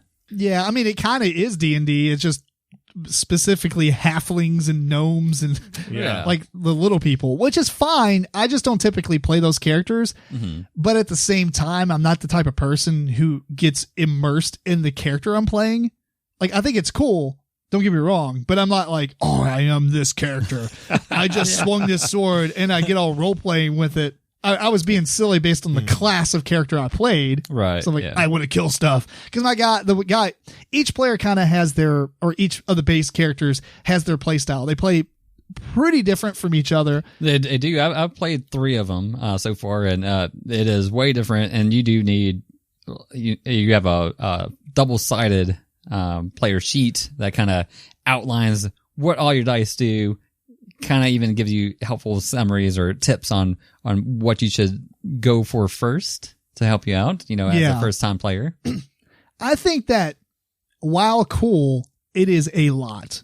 It is a lot. And I play war games that have, 90-page rule books. I still thought like, wow. Yeah. For a board game, it is quite a bit of information to be able, you really want to play the same character multiple times. Well, yeah, I was going to say that too. I think it does benefit from multiple plays, and there's a lot of people that might want to next game I want to try out another character, but in this game it might be better to maybe stick with the same character because the first time you're kind of learning how that character, the best way to play it, which dice help you the most. And or how you want to play those dice. Like the play style, too. Because if you don't like playing a character who gets in the fray and just rolls a bunch of attacks and you want to kind of do something cooler, then you might not have fun with this game playing like the warrior character. Mm-hmm. That's true. They all play very differently, which is a big plus. Yeah. What was your favorite character so far? Oh, I don't know. I kind of like Tantrum. Oh, the warrior? Yeah. I thought like the character that throws grenades seemed really cool. Boomer. Yeah. Mm-hmm. No, it wasn't too bad. You did a little bit more planning. You had to get the resources in order to lob those grenades. Right. I had a better time with the medic. I did like the medic as well. You're not going to tell me his name? I don't remember it. Was it Pickett? Pickett. Pickett. No, yeah. Is Pickett the tank? No. I have pictures. I have pictures. Hang on. I think I was Pickett. But this is what we should do live on the podcast. Like Tim, I don't really, immerse yourself. Think of myself as a that's the tank. You're right. Yeah, that is the tank. I wasn't Pickett. You were Patches. Patches. It started with a P as well. Mm-hmm. Yeah. But I don't really associate with the character that much because the art doesn't draw me in. I'm I don't know, anti-Gearlock. Does this game have a campaign mode? But having said that, it does, yeah. It does? Yeah. There's other expansions and things, so there's a lot to it. I'd like to say that the rest of the art of the game, I really liked. Do you even like the art on the item cards? The art on the cards, it's fine. They were kind of simplistic. It's like sketches. That was more than a sketch. That was just the idea of it. But like the art on the chips themselves with the monsters, that I really liked. I thought that was excellent. Yeah. It's just the particular design of the Gearlocks I just don't care for. Mm-hmm. But the art is quite good. It's just not the sort of the style that you liked, Muppety kind of character that I like. It is very Muppets with comedy. That's like the theme of the board game. They're kind of goofy looking, a little bit. Yeah. But I mean, I guess in a game like that, where there's goofiness to it, I want it to be more charming than just kind of odd and off-putting. Yeah. So it's kind of Dark Crystal for me. Like those characters in Dark Crystal also, I feel the same way. They're weird. They're weird looking. So if you like Dark Crystal, check this game out. Yeah. What did you think about the encounters? Like as far as the choices that are made, like you can do this or you can do that. I like that. There were definitely a variety of cards. Some of the cards you just had a straight choice and something would happen that wasn't related to combat at all. And there were other cards where you had to go into, more detailed combat if you made one choice or the other. So there were times where you could play through the game and not have to do a lot of combats, and that would make the game shorter. And there were other times that, the game is really going to go for a long period of time when you do combat after combat after combat. It's definitely just a skirmish game with the characters that you have that you're leveling up as you go. Which I think the base game box says 60 to 90 or 60 to maybe 120. But Yeah. Lies. Yeah. Oh my goodness. No. 3 3 hours. hours. 3 hours. Yeah. Plus. 3 hours for Yeah. sure. Even more if you choose one of the bosses that has like a 12-day time period. Yeah. One thing, that you might want to mention, George, if you didn't think about it, is maybe I'm wrong, but I feel like you would have liked it if the choices were hidden with the outcomes. Yes, I always like that. I always prefer to just read what the choice is. And just, You don't know what's going to happen, then you just make the choice. Exactly. instead of knowing. And then you get the consequence, because you Right. don't know the consequences all the time, for other things. Yeah, it's like, do you want us to help you? And like, okay. And it's like, now we stab you in the back. Right. Oh, I guess I shouldn't have trusted that person, but I didn't know that at the time. Right. But if you just read the whole card and you know exactly what all the consequences are, that's just not the way I prefer to play these games. But that's easily house ruled. Mhm. Yeah. Although I don't think the choices are as deep as other games here. It's really just, I think a lot of times it's, Do you if want it's help? like do you want help You or get not a little help? less benefit. Exactly. I play Dead of Winter the same way, Robinson Crusoe, This War of Mine, all these games. If there's a choice, I'd rather not know the outcome until I make my choice. Of course, in Dead of Winter, it actually states not to do that because the person to your left always reads the card for you. So, but I mean, in this game, it's fully co-op. So I don't know who you're going to have to read it. Mhm. Maybe it could be an app. Yeah. It could be an Ooh. app. There you go. Yeah. There we go. A really, really overproduced app. Now, obviously, for people who are watching this because you're super fans of the game, don't kill us. We have not played any of the plethora of expansion content that is out there. So some of what we're talking about could be fixed. Some of it could be already not a thing, but we are only playing the base game, and we've only played the base game. From what I've heard, the expansions are excellent. I heard Undertow is really, really good. They add more of everything, which is what you like in an expansion. Well, Yes. Undertow, you can buy it. It's a lower Standalone. price point. Obviously, it has 2 new characters that you can add to the base game, Which is or awesome. you can stand alone it, but it's only for 2 players. Oh, I see. Okay. Which isn't bad. I mean, No. or you could just solo it with those 2 characters as well. Right. Having more characters is great because the characters play so differently. Mhm. Oh yeah, that was one of my favorite things. I think that man, the combat is it's a skirmish level combat where you're basically just moving around on a very small grid Mhm. and fighting, but I thought there was a decent amount of tactical decisions. Yeah. I wouldn't say it was a lot. No, or yeah, very, most very of, I deep. don't think any time it mattered really where you were placed. You just wanted to be next to it or Well, not be next to them. It did in some cases because It the matters. bad guys might not be able to move to get to you, so you want to position yourself to be like out of the range. Out of the range. Right. Yeah, as long as- Turn their order. movement. Turn order matters. I love the way that's done. I did forget about the initiative. Yeah, so when the skirmish begins, each person rolls like their initiative die, and the bad guys have initiative dice as well, and it goes in like this like line, a column, and then you just go down the column and resolve it. It's a very game. It's like kind of reminds me of the Final Fantasy Tactics games or games like that on the phone and apps and PlayStation Portable and stuff, going old school there. But where there's like an initiative and you see all the people's faces, and then it's like, okay, that guy's going to go 3 turns from now. So I'm okay to get in this spot because even though I'm low on health, I can go kill this thing. And then 2 of our players are going to go before that character so they can go and wipe that character out. So it's a gamble, but it can work out. So I really like the initiative. Mm-hmm. And we've said that it's overproduced. We're saying that it's expensive because of the quality of the components, and that's true. But at the same time, the way that they work with the chips and having your monster chip on top of the particular type of monster it is, and then a chip for that, and then all of that on top of a column of chips for your hit points, that works so much better than having a skirmish game with let's say a 3D miniature, and then you put like little, I don't know, tiles or something at its base to show how many hit points of damage you've done to it, or or put it on its card or whatever. It's just it's so easily grasped and visual that it just is heads and shoulders above so many of those other games. Yeah, I agree with everything you just said. And on top of that, even though it is a massive quality or, price for the quality or blah, you get a lot of stuff for what you pay, but at the same time, you also get the gameplay to back it up. If you even drop it down, after you play the game a couple of times and you average it out about 2 hours of play, there's at least, I think, like eight or nine bosses. So you're looking at 20 hours of gameplay easily. Oh yeah. Oh. Before you experience everything, and that's awesome. Right. And you could go back and do the same bosses. Yeah. Oh yeah. And especially if you play the game with 2 or 3 players fighting, going through the same boss with different characters. We just happen to play it every time with 4. Is that right?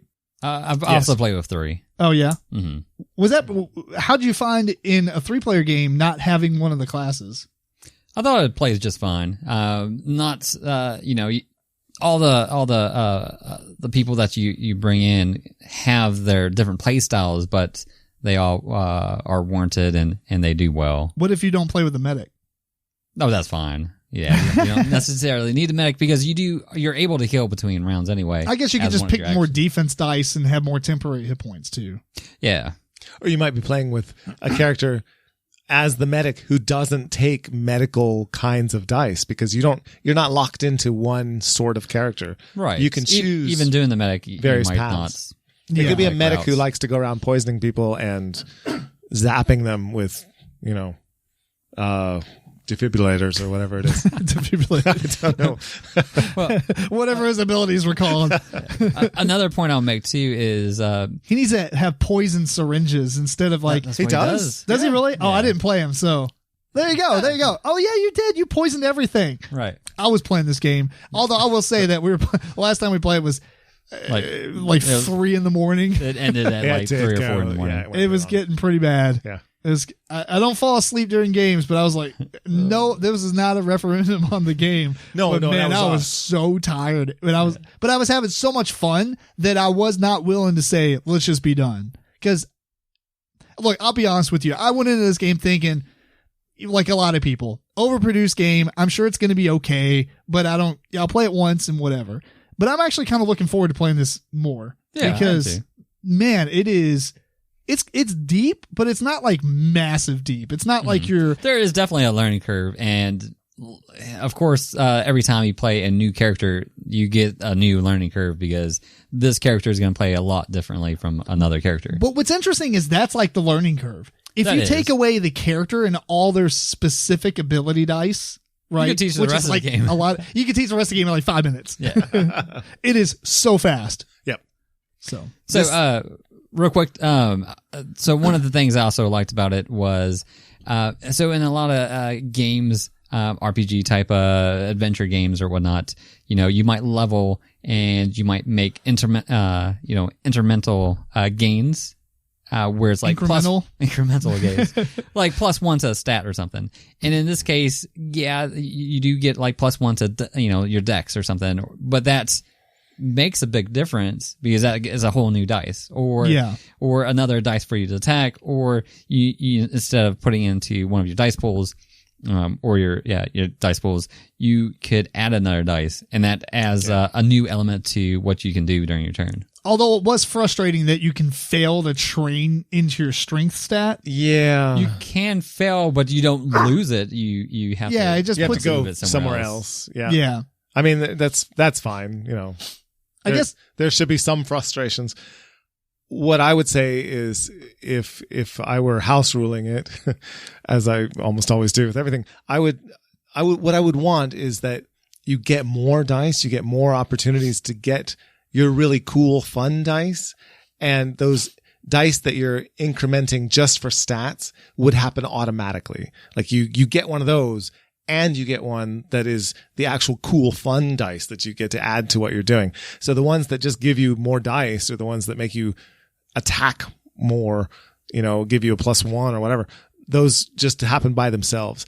And in order to counterbalance that, just, bump up all the monsters' hit points. Well, I think that in the instance that you choose, like go through the encounter and you choose the harder path, you usually got like 2 training points. So maybe you could put one towards a stat and buy a die. Yeah. So maybe we were choosing some weaker encounters sometimes and only getting that one training point. Yeah. And in the beginning, it seems really beneficial to put them into your stats rather than get new dice. It seems important, but that's just not that's not a fun thing to do. Like, No, I agree with that. okay, I'm getting one more dexterity. Yeah. I thought it actually made a big difference.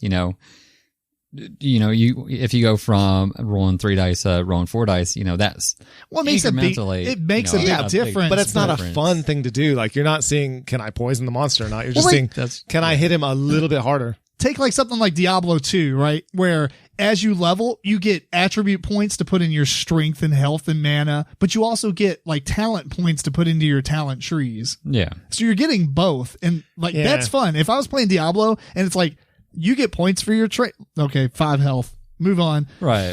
That's just like a boring upgrade. Yeah. I kind of see what you're saying. I didn't really find that to be a big issue.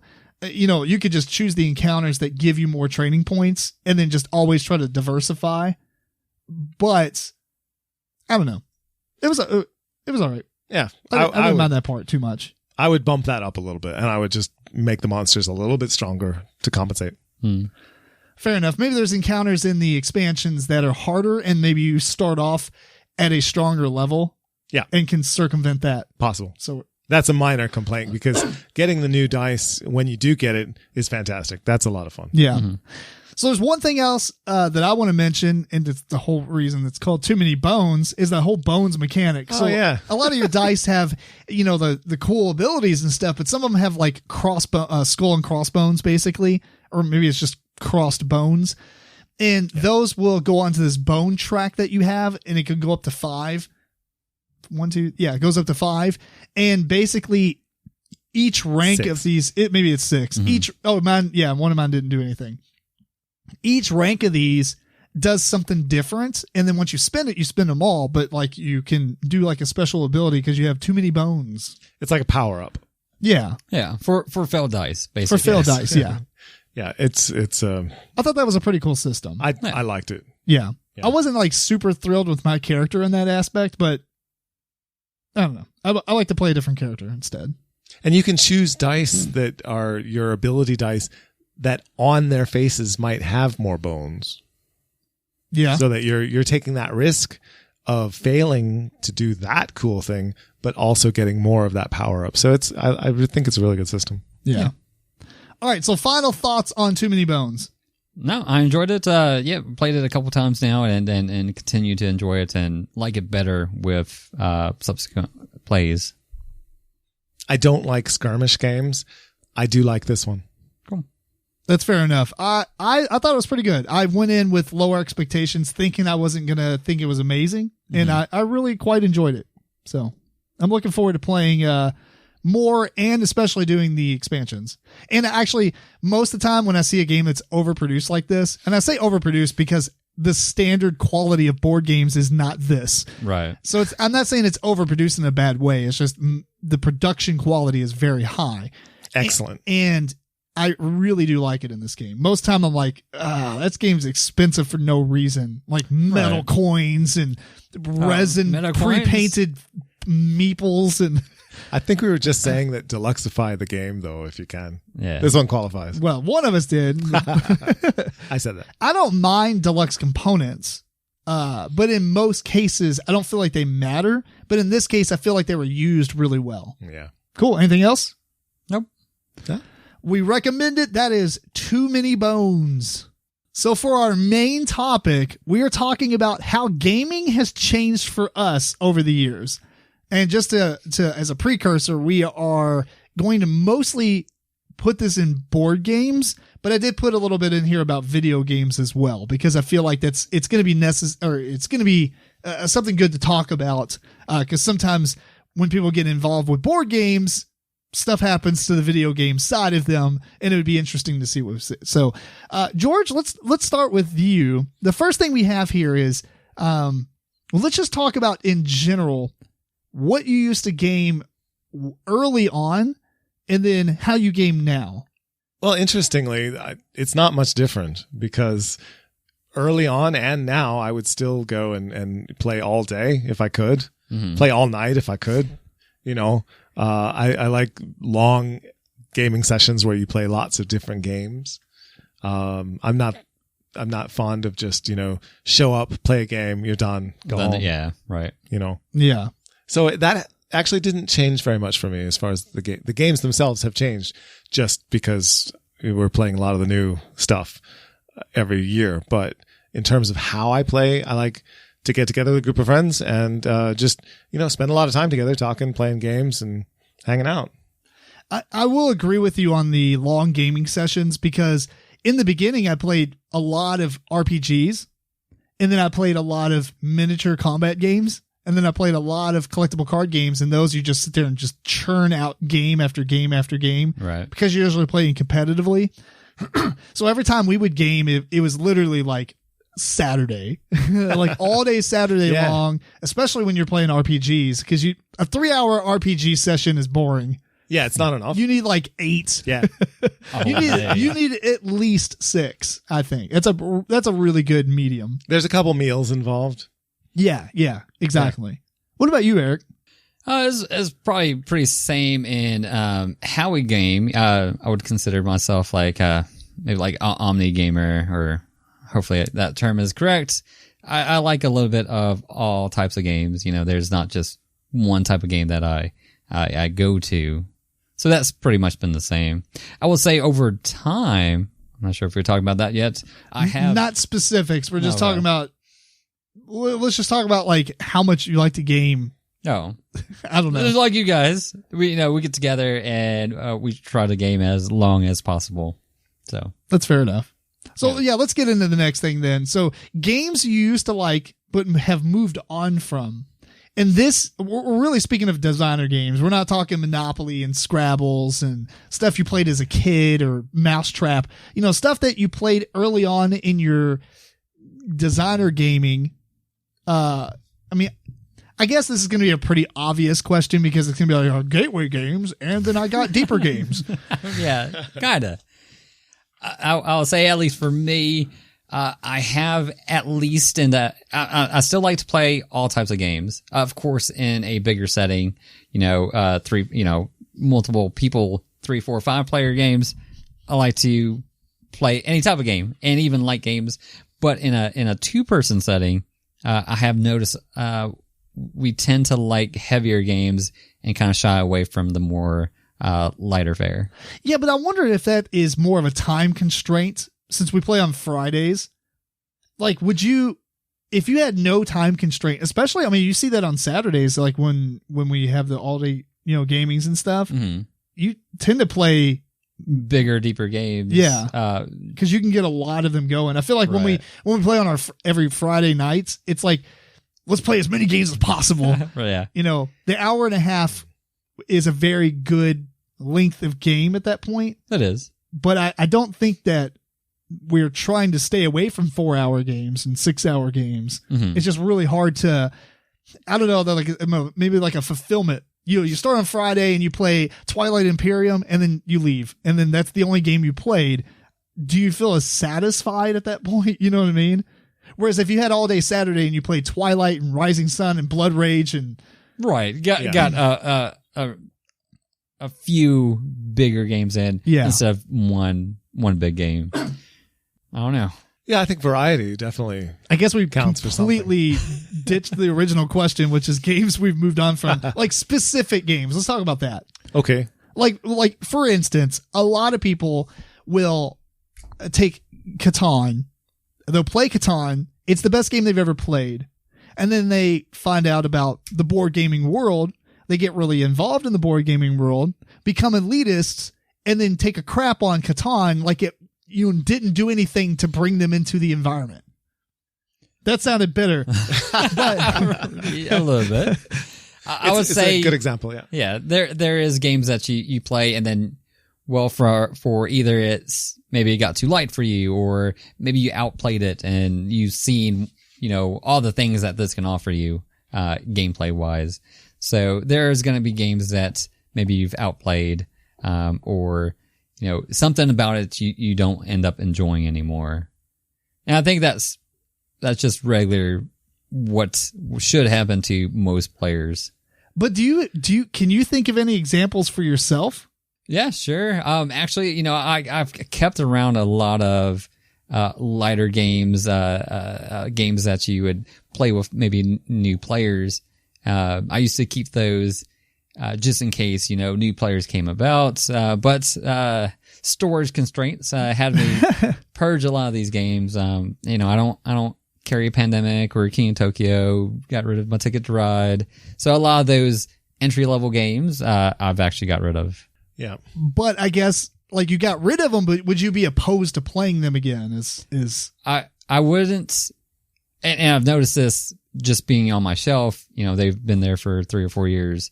I'm not going to choose those games over these other games I haven't played or these other games I really like. So that's another reason I've chosen to move them along. I made a long list. He's got a list of 50 he's games. got a list. I won't mention all of them, but some of the ones that I'm pretty done with. Formula D. I don't need to really play that one anymore.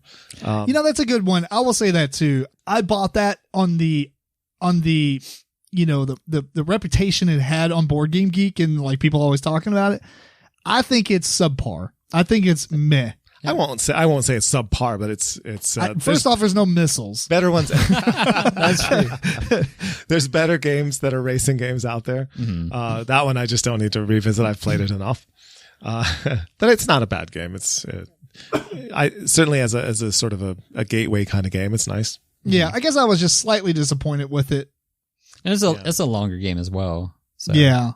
Like there's this game by AEG they made. It's called Russian Crush. And I love that game. Really? It's like F-Zero with missiles and machine guns and stuff. But it has a very similar feel to Formula D, except for it's not using dice to move. It's using like a movement, like a gear shift system. And you have how many spaces you can move. So it's it's like very much the same. You only go around 2 laps, but most of the time it's survival of the fittest. So whoever lives longest, unless you're just going for speed and trying to pass up everybody to get to that. Yeah. It's a really good game. The components are meh because it's very small. It's really weird. I really, really like that game. And that's the reason I bought Formula D, because I heard it was very similar. And this is so many years ago. But I really like the idea of the racetrack and all the different rectangled spaces that you're moving on and how it operated. Right. And both of them kind of work very similar. But then I played Formula D and I was like, and I played it again and I was like, and then I played it and I was like, I'm done. Yeah. So that's one for me. Mine was replaced by Race Formula 90, which is a heavier Euro card driven, very strategic racing game, very deep. So that one, there's no real comparison there. It's not sort of as light, but I can't go back to Formula D after that. Another one is Seven Wonders. I know a lot of people will object to that one being out, but I have so much for Seven Wonders. I'm keeping it around for right now, but probably in the same boat. I'm really tired of it. And as far as just straight drafting games, they don't really keep my interest anymore. Mm-hmm. So, we just played one that I have no desire to return to. And I just realized it recently because we just played it. El Grande. Oh, so good. I know another one that a lot of people really love, and area control with lots of sort of random going on. And it's not random. Those It's on purpose. I do think that those cards, anyway. I do think that area control games have evolved really well since that. Yeah. And I kind of like the other ones better. Yeah, it's just the art and the theme and it's dry and it's just, kick some cubes around for a long time. And then the game's finally over. So that's that one. Dominion is one. I don't need Dominion anymore. I was thinking Dominion as well. I've moved on from it because there's so many deck builders out there. But at the same time, there's so much of Dominion I have not played with that's gotten really good reviews. I'm like, I wouldn't mind trying it out. Yeah, right. Okay. Yeah, but you kind of know how it's going to go. Yeah. Really. Just shuffling cards. Standard deck builder, yeah. Yeah, so that's pretty much it. Dead of Winter is one that I've enjoyed less and less the more I've played. I am excited to play Dead of Winter with both the Warring Colonies. Sets, yeah. That's happening. Happening. I've got it all. It's happening. That could bring it back for me. That could totally bring it back. But that one I've sort of played out. Yeah. I played it too much. Oh, here's a big one. Zombicide. Oh, really? No, I don't need to play Zombicide again. Which one? Any of them. Yeah, sorry. It's just, I don't know, Dice Fest. Mm-hmm. Not interested. Yeah. And here's one. It kind of surprised me, but Alhambra, I really used to like this one, and I've played it recently and actually had a pretty good time with it, but I think I'm probably going to pass this one on as well. Mm-hmm. It's an older game. It's the systems that it has. I think other games do just as well. And I don't really get it. Like, going off of that, that's what's really weird, right? A lot of these games we move on because, just like in video game design, things get better, right? Mm-hmm. That's the whole point. People are building off of other people's innovations. They're taking the same style of game, combining it with other styles of games and making it better and cooler and just fresh.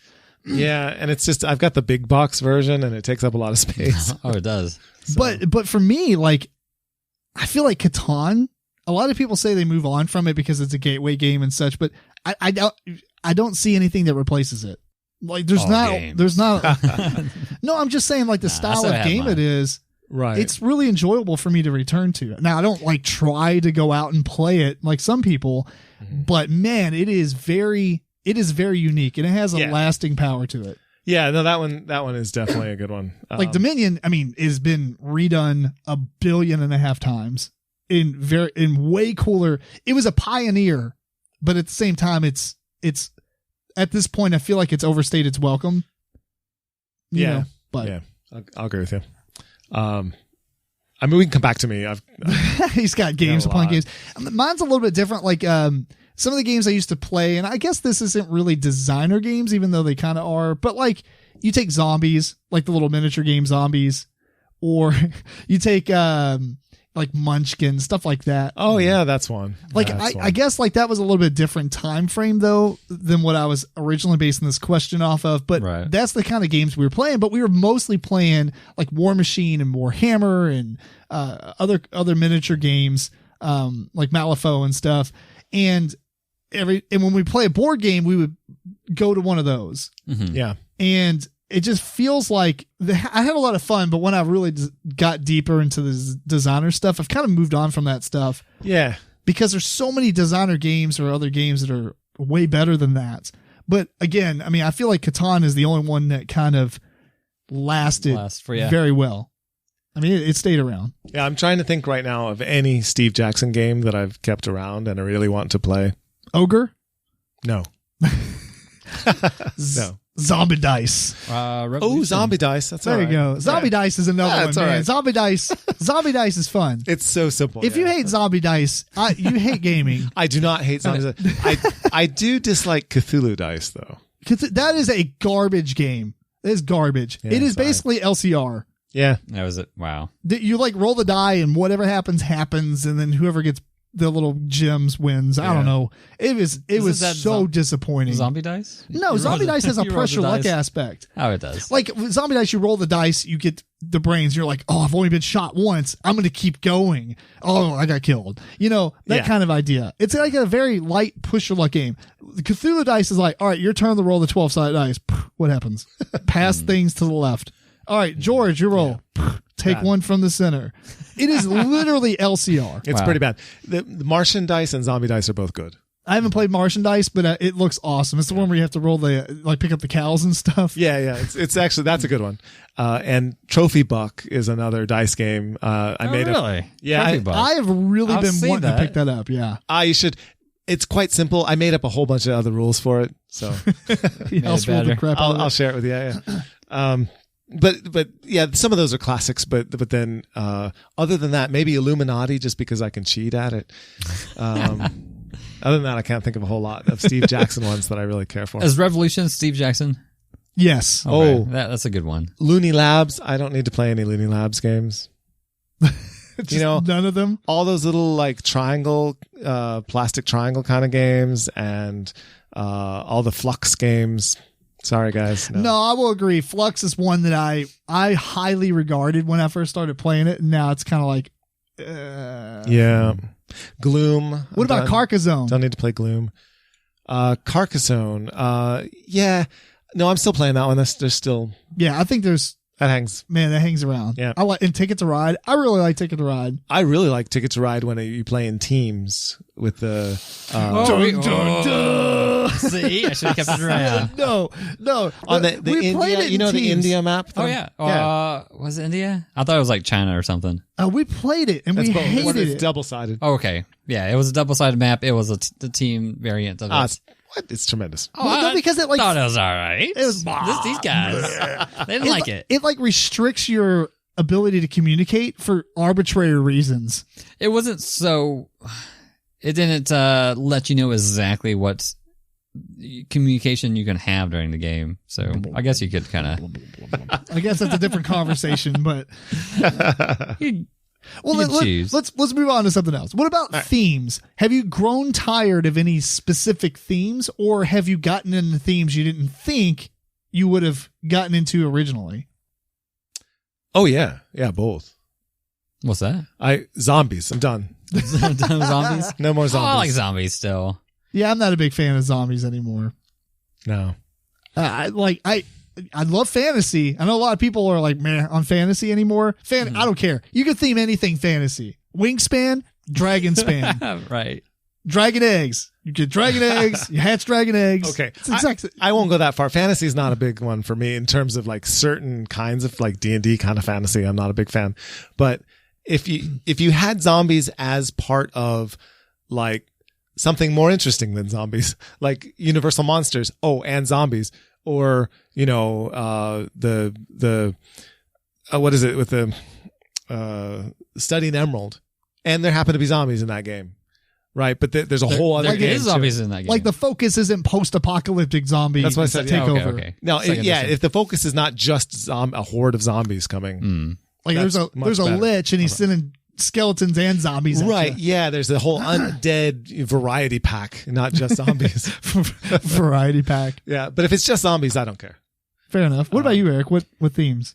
Oh, I would say the only theme that I don't really like is noir type of Dick Tracy or It's like detective. except detective. That it kind of transcends. He's like, let's walk that back. That's one of my favorites. Right. So it still worked in detective, but overall, I usually don't like games that are more noir. That's ironic because I can't think of any other games that are like the noir setting. Is there a lot of them? Not that I actually have, think there should be yes. more. No, there's a bunch of detective kind of games. You Yeah. know? No, like the 1940s Dick Tracy theme. Yeah, there's detective, there's pulp stories, there's like I forget the exact name of those games, but there's the detective one where you play cards and you have to match up symbols. You know what I'm talking about? Nope. Okay, they're not memorable in terms of their titles. Bootleggers. That's kind of Yeah, noirish. it's gangster. Yeah, so I was like, That's 20s, but okay. not police themed at all, but that's cool. Noir doesn't 20 years later. necessarily have to be police themed. Well, I guess, yeah. I was just thinking that. Yeah. When you think noir, you think like mystery and solving a mystery Yeah. type of thing. You're not solving making beer. But I don't know. I think zombies is the biggest example. But I will say that one surprise for me is I've really gotten accustomed to playing very bland Euro games that take place in random European countryside and like farm place. Like, You've gotten used to it to the point that you like it, or you've gotten used to it like, you're done with it. no, that I actually like it. Okay. For instance, Give me bland. if I took a game that was a pure Euro and then themed it fantasy, I almost think it would dilute the gameplay for me, ironically, because I like fantasy so that. much. But it's like, Terra Mystica. Good game. okay, well that's a good example that's done well. But like what I'm talking about, Or Small World. well, I'm also done with Small World. Yeah, I'm too. I got rid of my copy. yeah. Actually, going back on getting rid of stuff, I've actually got rid of like almost 800 games. So Oh wow. I've got rid of a lot of stuff. I don't think I've gotten rid of that many. I just keep buying more. Yeah. Yeah. Wonder how many I have here. It's taking the time. We're in a different spot in my basement, and the wireless is not good right now because I have not hooked up my access point. All right, well, I agree with what you're saying. Like, just slapping a fantasy theme on something doesn't make it good. Or not even just fantasy. I just mean if you take like Ethnos or something like that. Oh, Ethnos is good. My Ethnos is, but it is good. I don't know. Maybe I didn't think this through. I don't. Yeah, Ethnos is good. I'm trying to think of a like take Puerto Rico. Like Puerto Rico, I guess the idea is the trading in the Mediterranean that Tom Bass always calls it. Right. It's not a bad theme. I like it. I mean, there's a lot of it. Sure. But it's pretty cool. I mean, even if you themed it, I don't know, maybe I'm defending the brown artworks of the world. No, I kind of agree with you. Like if Puerto Rico, I mean, that's another one I don't really keep. That's not on that. That one's also gone. But if I did like it a whole lot, and it was goblins and dwarves and orcs, oh my. It'd be gone faster. Faster, right? I wouldn't even got it in the first place. Well, let's talk about the main reason I kind of thought about this is mechanisms and types of games, because I feel, maybe I'm just have a hunch, that this is probably the most dramatic change throughout our gaming history, if I had to guess. Well, okay, sorry, but before we move on from theme, sure, I think. In making sort of this list and just thinking about this, I think I realized the theme is the most important thing for me, in terms of. Oh, okay, cool. That makes sense. What games I will enjoy and what ones I won't. But have you always been that deep into the theme? Like when you first started? Yeah. Okay. Yeah. It's that important. Or theme has always been important. But it's always been important. What I'm saying is the mechanisms. Have you found yourself changing from what you like in the very beginning to now? Has that changed? I mean, theme has been all the same. I think I've gotten more open-minded. And I think the reason for that is because the themes have lent themselves or been applied to more mechanisms. So I've been exposed to more mechanisms. Mm-hmm. That's fair. So I don't think if that hadn't happened, I probably would continue to avoid certain kinds of games. Okay. Like Brass Lancashire or something. So good. I'll never know. I won't play it. Oh, why not? We gotta play it. Oh, you gotta play it. No, the theme just... It's good. I don't like it as much as Eric, like enough to buy it or want to play it a bunch, but I really enjoyed the playthrough that we did. Well, okay, so for instance, the reason I brought this one up, mechanisms, right? For me, I played so many co-op games back in the day because we played role-playing games, and so playing co-ops was like the next step. Right. Like especially the D&D adventure games and stuff like that. Like, Shards of a Charlatan or whatever, Wrath of a Charlatan and Legend of Druid. Yeah, those are all terrible games. I don't know if they're terrible, but they're pretty bad. But I will say that I found myself kind of like, if somebody brings out a game and says it's co-op, I'm like, I just went down into sadness. Which is ironic because, we played a couple of co-op games recently I really like. And it's not that I don't like them anymore. It's just that I prefer not to gravitate towards them as much. And it's not even really about being competitive because I don't even really like being competitive. I kind of classify like competitiveness as in one-on-one anymore. I just like the idea of multiple players messing with each other, especially if it's indirectly. Okay. Yeah. That's something I've really, really honed in on, which I guess is why I tend to like Euro games a lot. Or it's more indirect confrontations. Yeah. You just took my spot. And you're like, ha. Like, I like that stuff. Like, I wasn't setting out to mess with you, but it also was just happened to be there. Right. Like, I really like that stuff. I don't like I'm going to play a card. Who should I stab in the face? George. Because you're just close to me. It's easy to hand you the card. Yeah. Well, actually, Eric would be. But the point is...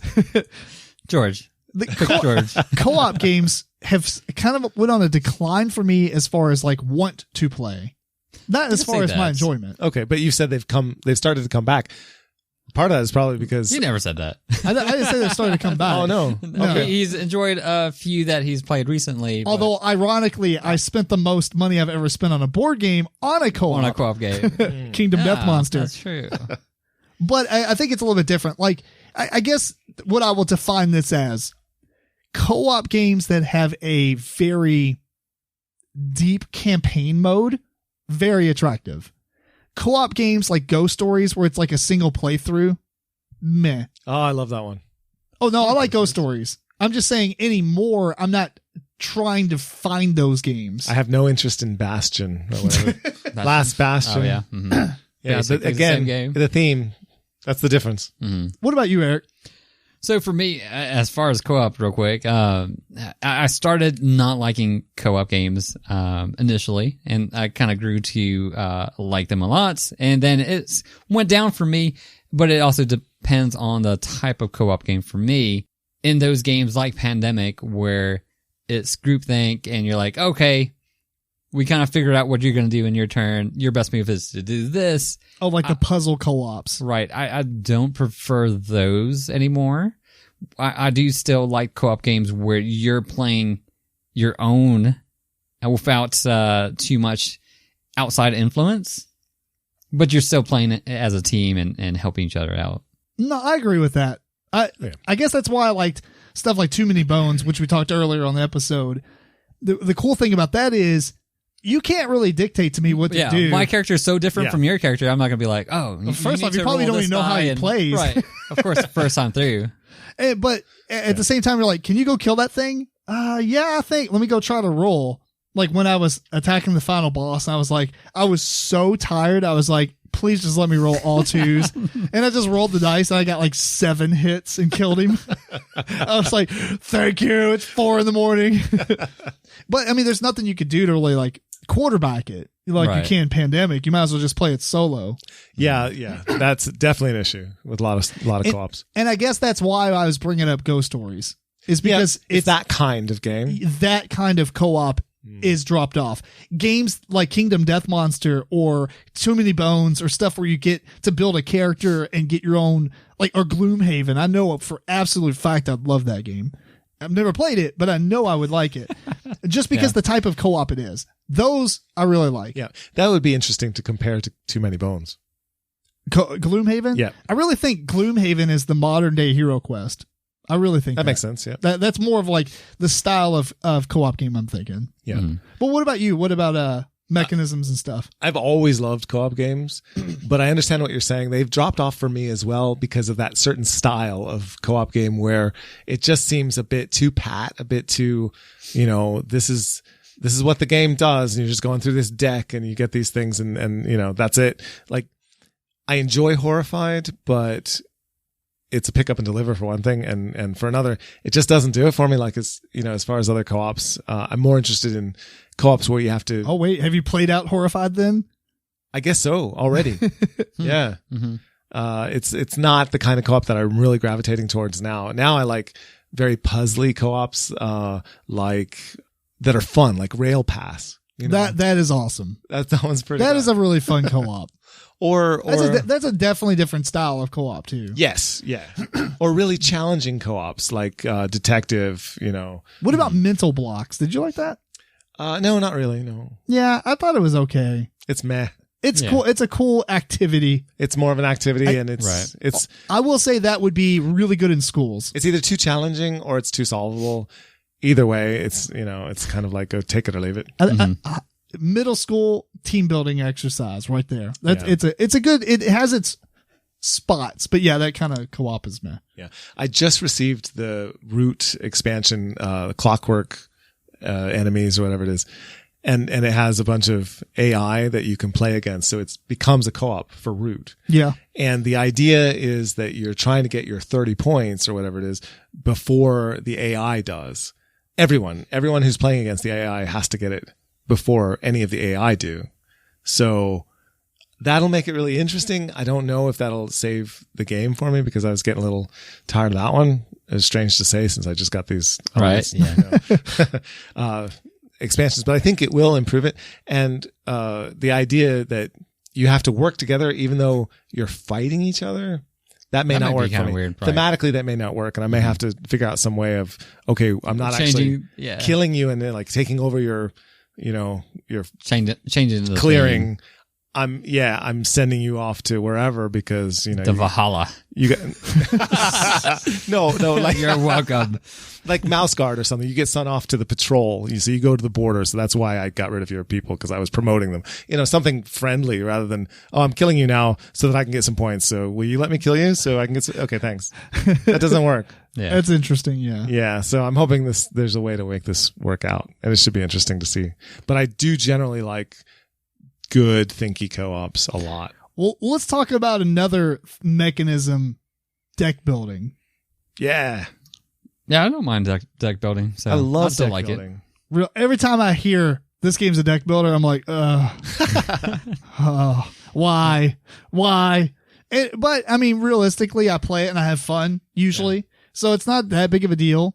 Or you're doing Ascension right now, like 7 games at a time. It's a little different. That's on the phone. Yeah. Yeah. I don't know. It's a tough one too, because there's so many deck builders out there, and most of them I'm bored with because I've seen it before. Right. But if it has something new, then I'm all about it. Yeah, that's true. I guess it is like just a very, it's a mechanism that keeps coming back to your face. It's like, hey, you want to play a deck builder? Hey, you want to play a deck builder? Yeah. This is the same as the last one, but it has this one small change. Yeah. So I have a certain number of favorite deck builders because they were the first ones to introduce something new to me. Yeah. And then the others, like Dale of Merchants. Dale of Merchants there you go. is amazing because it has that ladder system where you play out your cards, and so you're getting them out of your deck at the same time that you want to have them for their abilities. Yeah. And it's fantastic. It has so many different characters, and that could be game of the year for me. I'm going back and forth, but I love that one. And there are other much older ones that I really love. Star Realms is No. No. Star Realms, I could liked it. never play it again and be okay. Yeah, me too. No. I didn't hate it. Shards of Infinity. Shards of Infinity is awesome. All right. Don't know that one. You have to introduce me to Oh, yeah. It's like the successor to Ascension. that. Oh, okay. Yeah. Clank. Clank. I like Clank because of the map. Well, right, because it's a deck builder, but it has this massive mechanism going on. Yeah. You know what? I played Clank. It's awesome. Yeah, It is very good. I would like to play Clank. Acquisitions Incorporated. Yes, yeah. I've heard so many good things about that. But no, the first one that had a deck building mechanism that added a whole lot to it for me was Fantastica. Oh, I didn't like this one. I threw up in my mouth a little bit. We had I had the rucksack edition. I'm not sure. Oh, no, you didn't have everything then. No, I don't know that I needed more though. Unfortunately, I don't even remember it being a deck builder, but I guess it is. It's absolutely deck builder. Yeah. Okay. Yeah. And I really like it. So anyway, and then Shadow Rift is another because it had the extra decks that have the monsters do things and the villagers you have to protect. Yeah. Have walls and, different things. What about dexterity games? Oh, I love dexterity games. I mean, have you always liked them, or is this something that's just grown up? Because for me, like dexterity games, I don't know if it's just because I didn't play any back 10 years ago or whatever, but man, dexterity games have become one of my favorite things. Really? We don't play very often. Well, we should play it a lot more. We should. Flicking things around on a board. Oh, I didn't know that. I have so many of these. Yeah, like flicking games are probably one of my favorite games. That's what, like Pitch Car. Melissa hates flicking games, dexterity games, but like Catacombs. That's the only downside. Man, I even like Sorry Sliders, which I mean, on one of the, what was it, last week? I put on the games that, top 5 games that Play for kids. you can play with your kids and enjoy as an adult. Yeah. Sorry Sliders is awesome. I mean, it's basically shuffleboard, but whatever. Yeah. I like dexterity games. There's another aspect of dexterity games, which is dexterity games that are like Jungle Speed.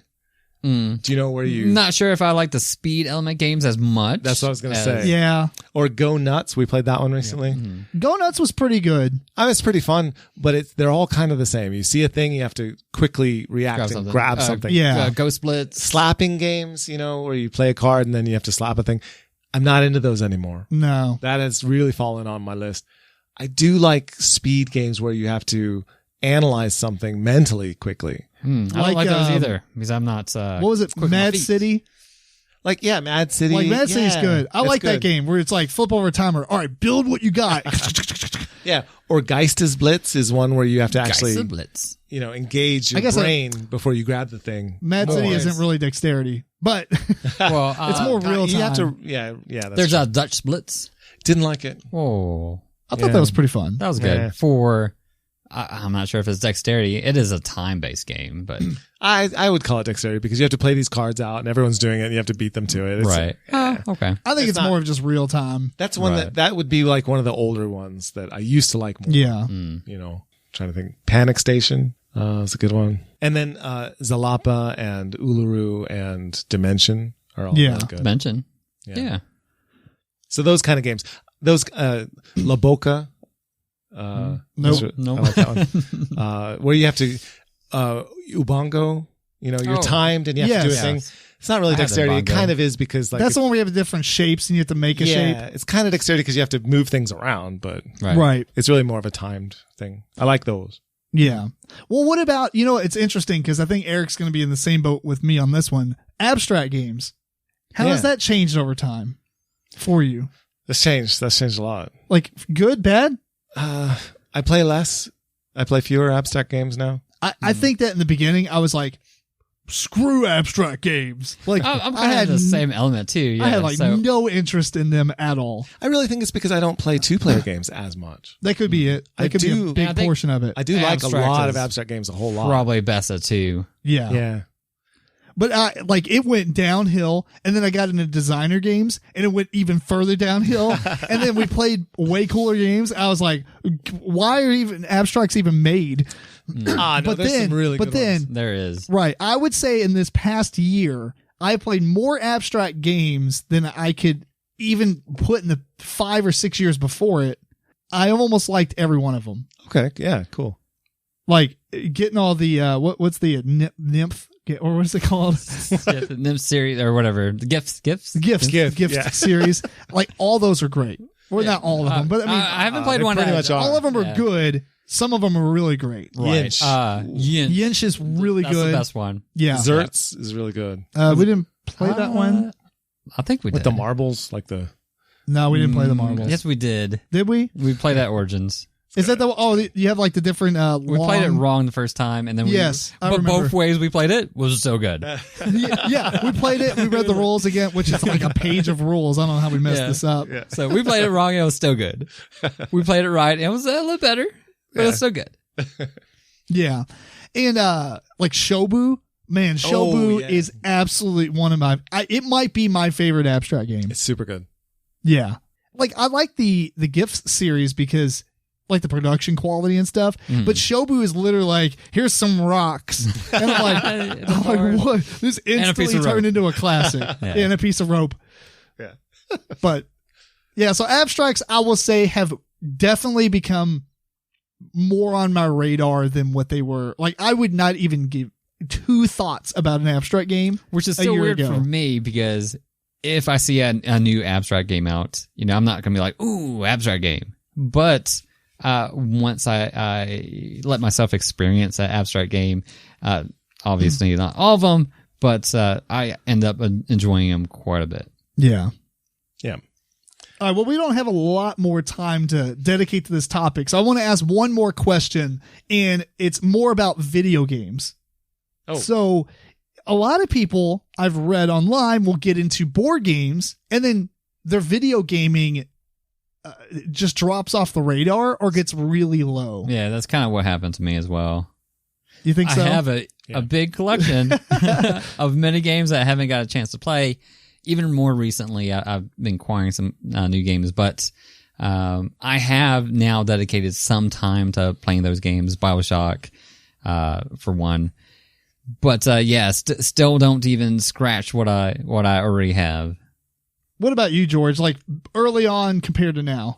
Early on, I was all about the video games. I wanted my friends to get together and have LAN parties. Oh yeah. Oh, yes. With shooter games. That was my Right. favorite thing. Like Quake? SWAT, no, Yeah. SWAT 4 was Oh, okay. the best. You went that route. It actually still is. and then like Halo. you said, I started playing I did Halo 2, but it's not as good. So And good. I'll go back and play it. the co-op thing of SWAT with the sort of very slower pace but very serious, like one shot you're dead. That's what I really like. I didn't like those type of games as Oh, much. it's my favorite. Yeah. It's my favorite thing. Like And- Rainbow Six? Yes, but yeah, You come around the corner.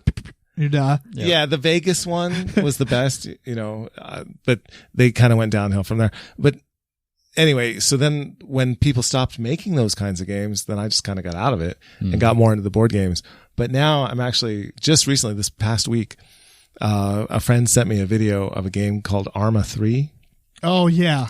And that looked like exactly the kind of thing I want to be doing. My little brother was so much into game. Arma 3.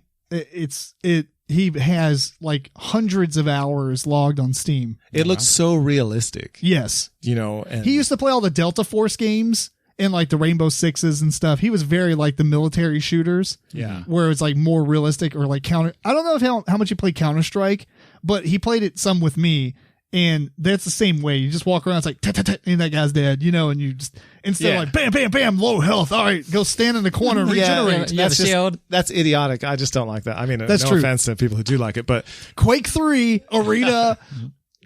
Yeah, for me, I really like the way that one looked where, you get shot and then there's a whole team of people trying to keep you alive, Yeah. Like, that's amazing. Resin, yeah. Like, I don't know. They were saying, give me scissors and, get the whatever shot. Like, it was give really me morphine. Cool. Yeah. And the people that were playing the game, at least in the one that I watched, it wasn't a bunch of 12-year-olds, like, just running around shooting each other. It was people who made a plan. Man. And actually, like, thought about what they were doing. And then they went out and accomplished it. And they were sort of, the whole thing was role playing. It was, we're Oscar Mike to whatever, like they're using the lingo. Yes. They're being cool. Military. You know what? Yeah. I will tell you one game that would absolutely be up your alley, and that is Firewall. What's it called? 0 Hour? Yeah. Firewall 0 Hour. It's a PlayStation VR game where you literally have the aim controller, which is a rifle. And when you play this game, if you get in the right party with people, they are literally like, all right, go to the back door, blah, blah. But the game's like realistic because you're moving around at speeds that you normally would move at. And you move your whole body to look around doors and if you get hit one time, you're down, right? You get a shot in your hand, you're dead. You get hit a couple of times, yes. It's more like Counter-Strike. So you might take, depending on if you have body armor and stuff like that, you go down. There is one aspect of it that I don't know how much you would like, but when you go down, you're like bleeding out. And then like your team can come over and help you or whatever. Or get you back up. But you are absolutely bait at that point. It's like, you're like, all right. One of those types of games. Yeah, it is. Yeah. It is golden. It's fantastic. Eric, you totally need to like. I already have it installed, ready to go. We did do it this weekend. It's happening. All right. After the podcast, we're going to Eric's house. Yeah, right? So, not to derail us or anything from the. No, that's fine. That's exactly what I'm talking about. Like that kind of thing. I guess for me, video games have kind of stayed the same. I think more or less I just don't have as much time because of kids and family. But if I didn't have kids and family, I'd be playing video games just as much as board games. But I will say like the mobile gaming has really risen, subsidized my gaming because, I can't sit down and play an RPG for like 10 hours in one day. That's what I used to do. Yes. And it's not that I choose not to anymore. I don't know if you do, but I have to choose not to. What would you life? Have you You mean on a computer? Huh? Oh yeah, on a computer, yeah. Well, here's what I'm saying. MMORPGs. Okay. Do you have the desire to do it anymore, or have you like kind of backed away and be like, man, it's not as fun as No, I would say I would still enjoy that, although I know that I can't put myself into that situation. Eric doesn't. It's crack. It takes over. It's crack. It's crack. It's life. Eric's like, how can I make money? Eric becomes the richest player in every game. Right. So yeah, I don't know. Video gaming for me is still stayed strong. I definitely buy it in hopes to play stuff, but I don't have as much time to dedicate to it. And it really saddens me. Yeah. So. Yeah, I don't miss it so much. That's fair. So it's kind of, board gaming has kind of replaced it for you in a way. If I found the right game, if it's Arma 3 maybe, or maybe this Fireteam one, then I would get into it, yeah. Fair enough. All right, well, I think we are pretty much done with this, so we have enough time to do the last topic, unless you want to add anything else. No. If you're watching this and you want to comment as to what game I should play that is like SWAT 4. There you go. Yeah. Or if you're watching this on YouTube, or you can email us at MeepleCore@gmail.com. It'd be interesting. Post down below what has changed for you, especially like the video game, board game. Has it replaced each other, whatever?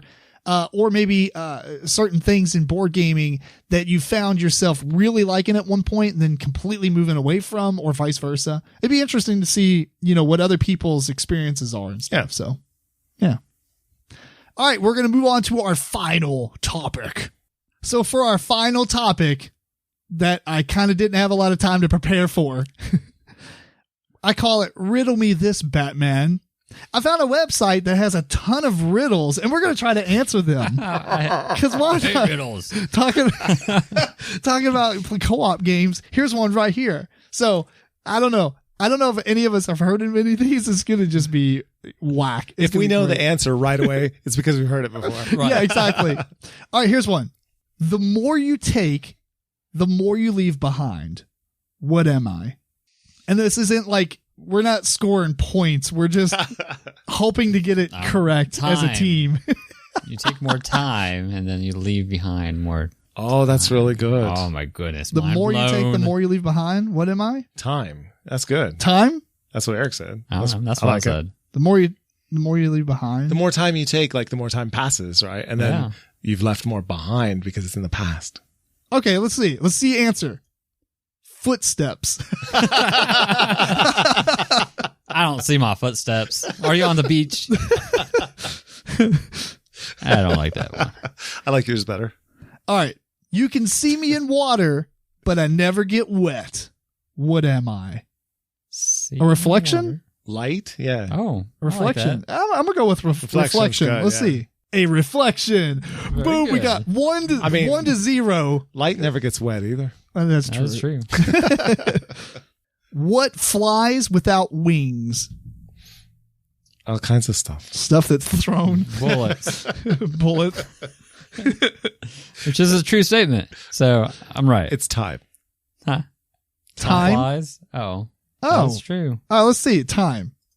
It is time. Wow. Did And you already know that bullets. one? No, but I just thought of it because Eric said it earlier. Yeah. for the Times other one. everything. Yeah. I don't have eyes, but once I did see. Once I had thoughts, but now I'm white and empty. That rhymed. I don't have Say it eyes. again, sorry. All right. I don't have eyes, but once I did see. Once I had thoughts, but now I'm white and empty. I don't have eyes, but once I did see. Meaning, I guess in the past I did see. Is it SEE? Yes. It's just like Play on words. once I had thoughts, but now I'm white and empty. Okay. Well, White and empty. A container. At first I was thinking potato because it had eyes, and once it did see, and you just ripped them off. But Can then they it have says, thoughts? A but then it potato? says, once I had thoughts, but now I'm white and empty. That next part yeah. kind of disproves can't be potato. empty. oh, it's an eggshell. An eggshell. Oh, let's try it. Eggshell. A skull. Oh, That's actually cool. there's a skull inside the eggshell. That's yeah, right. Mine counts. I fly without wings. I cry without eyes. It's time. I thought we did this one. What am I? I fly without wings. We did that. No. What cries without eyes? This is a different one. Okay, I'm just kidding. Oh, okay. It's time. Everything's time. More time. I fly without wings. I cry without eyes. cry without eyes.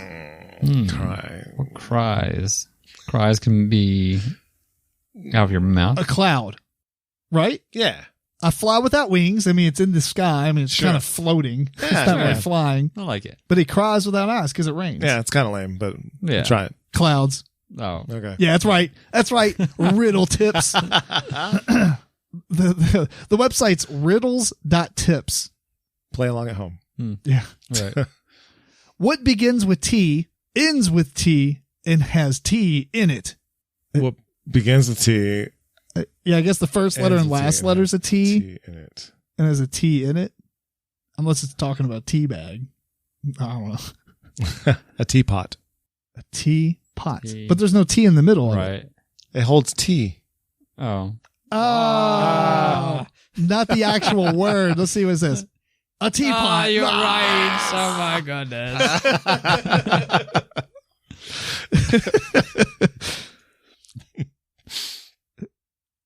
By the way, there's 100 of these. Oh but my God. we're only gonna do like 15 minutes. Okay. A 7-letter word containing thousands of letters. Dictionary. Dictionary. What? Was that 8? I'm still doing dictionary. No. The thesaurus. Some kind of book. Yeah, some kind of book. A 7-letter word containing thousands of letters. It has to be a book, But not book. What? but not book. You know what I mean? Because like the book has a ton of books, like a ton of letters inside of it. It's just a word, though. Yes. I mean, that's the whole riddle. Oh, I got it. You know what I'm saying? Yeah. No, it's mailbag. Okay. Oh, Ah. mailbox. Oh. But I mean, it's the same thing. Right. Yeah. I'm old. A kind of tree you can carry in your hand. A bonsai tree. Yeah. It's a small tree. Yeah. I don't think that's what it means, but Probably not. All right. a family tree. Ooh, yeah. That works. I mean, unless you have a better option. Nah, not off the top of my head anyway. You can carry either of those in your hand. All right, let's see what it says. A palm. Oh, That's boo. that was the worst one. That was like a riddle that you would get on like a Laffy Taffy or something. Palm tree. On your milk container. Yeah. Like That was those, bad. like you finish your popsicle and turn it sideways and you're like, oh. Feed me and I live, yet give me a drink and I die. That would be Alcoholism. I don't know. Says, Give me- do you you, got do this you? one? Feed me and I live, give Yeah. me a drink and I die. Gizmo. A fire. Oh, Oh, very good. a fire. I can fly but have no wings. I can cry but have no eyes. It's a cloud. Cloud. Wherever there's more. There's more. Wherever I go, darkness follows me. Cloud. Batman. Say Batman. No, it's Batman. It has to be Batman. Clowns. No, it's Batman. Batman. He can fly and has no wings. Batman doesn't have wings, but he still flies. That's why they have 100 of these, because 3 of them are the same. Yeah, right? They're like, Clouds and time. He can cry, he has no eyes. Because if you look at Batman, it's all just white. He has no eyes, right? They're just white. Wherever I go, darkness follows me. Because the he's- nights. I am the night. he doesn't have any eyes in the comic? Like it's no just white? pupils, it's just a Yeah? white. Oh, Yeah. I didn't know that. Yeah. Huh. I got it right. They should have done that for the movies then. Oh yeah, they didn't, did they? No. A girl was 10 on her last birthday and will be 12 on her next birthday. How is this possible? Because she's 11. Ha. That's so lame. Today is her 11th birthday. Yeah. That's pretty good. What can travel around the world while staying in a corner? Your mom. That's true. You've Anything. been wanting to A say fly? that this whole time. A fly.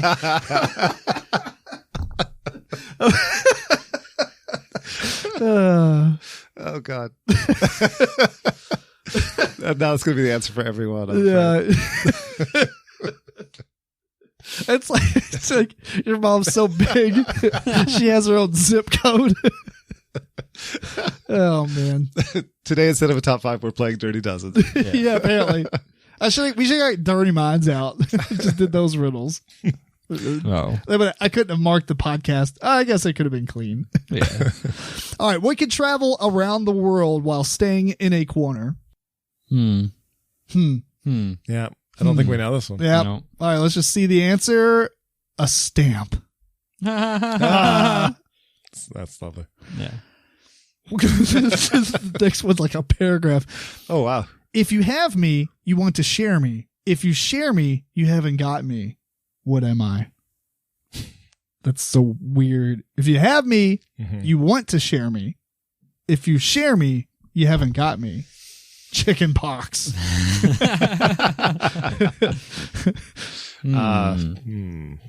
If you have me, Yeah, if you have me, you want to share me. If you share me, you haven't got me. money. No. That kind of works. Who wants to share money? You can still have money if you share money. Yeah, You have to have it buy to share. That's true. So you still have it. But if you share it, then you don't got it because you No. gave it away. That's right. Inheritance. Until you make some more. That's not how you share. You give some of it away. Oh, that's true. Yeah, so you still have it. Otherwise, it's not sharing. It's Yeah. Giving, giving. trading, and bartering. It's going to be something like loneliness or like, Yeah, like a emotion. solitude or something. I don't know. Let's see. A secret. No. Genius. Oh. All right, here comes the big one. Here comes the big one. Okay. This is going to be one of those ones where I read all this and then it's going to be meaningless. That's a cloud. Here we go. Cloud. An old man wanted to leave all his money to one of his 3 sons, but he didn't know which one he should give it to. He gave each of them a few coins and told them to buy something that would be able to fill their living room. The first man bought straw, but there was not enough to fill the room. The second one bought sticks. They're spending their money like crap. Sorry. The second one bought sticks, but they did not fill the room. Mm-hmm. The third man bought 2 things that filled the room, so he obtained his father's fortune. What were the 2 things the man Two bought? things. Air. Air. And a balloon. A big balloon. Something that filled the room. I mean, what can fill the room? I mean, light can. So maybe lit his house on fire. Yeah, maybe that's all Why right. does it have to be 2 things? There's something about 2 things. Well, I hit to light the fire. A match. A stick and a match. A stick and a match. All right, let's just see the answer. Oh, the wise son bought a candle and a box of matches. Oh, okay. After light, I got the fire right. Yeah. He could have just bought a lit candle. Yeah. After lighting the candle, the light filled the entire room. That was kind of lame. Ah, you got it. Yeah. What gets broken without being held? Promise. Oh, okay. Well, that's a good one. It's a promise. Next one. George just nailed that one. I'm tall when I'm young. I'm short when I'm old. What am I? A person. I was thinking that. Yeah. I mean, that pretty much is, right? I'm short when I'm old. I mean, you shrink up. You do. A candle or a pencil. Whatever. That was stupid. Yeah, that You was don't dumb. get It's a old. person. When you use it. Yeah. If you leave a candle or a pencel, Yeah, it doesn't matter how old it is. I mean, I got candles I haven't used in 10 years. They're still the same size. Yeah. It's like, I guess you could say a grape. They get old and it shrivels up. Right. What is as big as you are and yet does not weigh anything? Your shadow.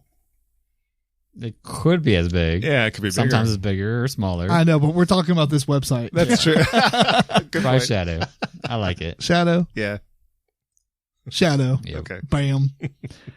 Poor people have it. Poor people have it. Rich people need it. If you eat it, you die. What is it? Poor people have it. Rich people need it. And if you eat it, you die. Cancer.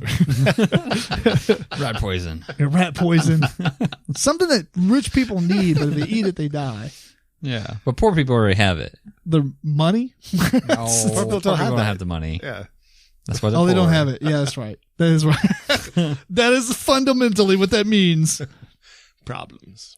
What do poor people have? Rich people They do have don't. problems, but I guess rich people don't need problems. You can't eat problems. No. Ooh, that's a good one. Maybe. What? Depending on the answer. What, problems? No. Oh, like this is a good riddle? Riddle, maybe. All right. Yeah. All right. I'll give it a minute. We'll get it. All right, think so? we'll give it just a second here and Yeah. see what happens. All right. So People at home are yelling out the answer. Yeah. you So tell us. poor people have it, rich people need it. Need it, too. What do poor people have? Happiness. It's happiness. No, you can't eat happiness and die. You can eat happiness. Why are the poor people Piece happy? of cake, that's happy. I don't know. Yeah, they're not happy. No, that's true. Sometimes they're happy. I mean, like Christmas, the Christmas one with the Oh my gosh. Whatever. Moving on from that. Yeah. So I can't think of it. I don't got it. Yeah. Reveal George? it. Yeah, reveal it. I don't know it. Nothing. Haha. What? If you eat it, you die. If you eat nothing, you die. Oh, that's true. That's actually a pretty good That's one. pretty good. That was a pretty good one. That might be the best Yeah. one. Man, out of rich all of people these. need. Oh, They don't nothing. need Maybe nothing. Dang, Ah, that was a that's good one. That's That good. is a really All good right, one. I like it. Let's just do a couple more here. We're not going to end it on a good one, guys. Right. Probably not. No, we already burned that one. That was the greatest one. I can bring tears to your eyes, resurrect the dead, make you smile in reverse time. I form in an instant, but I last a lifetime. God. Thoughts. Thoughts? Memories. Oh, memories. Yeah, I like that one. A memory. Take off my skin, I won't cry, but you will. What am I? Onion. Yeah, that's Yeah. pretty. An onion. You can hold me in your hand, and yet I can fill the entire room. What am I? Air. It's a candle. Well, You can't- light, Well. air, It's a light, candle. a light bulb. Yeah, but what happens if it's off? I mean, plus if you're holding a light bulb, it's not plugged in. if you plug it in first. Okay. Then you're holding a lamp. I'm not alive, but I grow. I don't have lungs, but I need air. What am I? Not alive, but it grows. Don't have lungs, but needs air. Grows and needs air. Oh, A scab. it's hair. Hair. Fire. Oh. I thought they were going to be tricky with like spelling it with H. Oh, I Air. guess, yeah, the fire needs air. So far, the words have been spelled the way that they're. I know, but like Said. the word hair needs air to spell it. Oh, Oh. I see what you're I saying see. now. It's pretty bad. I still like it though. What can you catch but not throw? A A cold. disease. Yeah. A cold. Code. Oh, here's another paragraph one. You ready for this? Mr. Brown was killed on Sunday afternoon. The wife said she was reading a book. The butler said he was taking a shower. The chef said he was making breakfast. The maid said she was folding clothes. And the gardener said he was planting tomatoes. I have no sympathy for this person. Who did it? He was killed on Sunday. The wife was reading a book. The butler was taking a shower. The chef was making breakfast. The maid was folding clothes. And the gardener was planting tomatoes. Well, immediately it was The butler- Sunday. It was Sunday. Yeah. It was- You don't take showers on Sunday. No, it was everybody.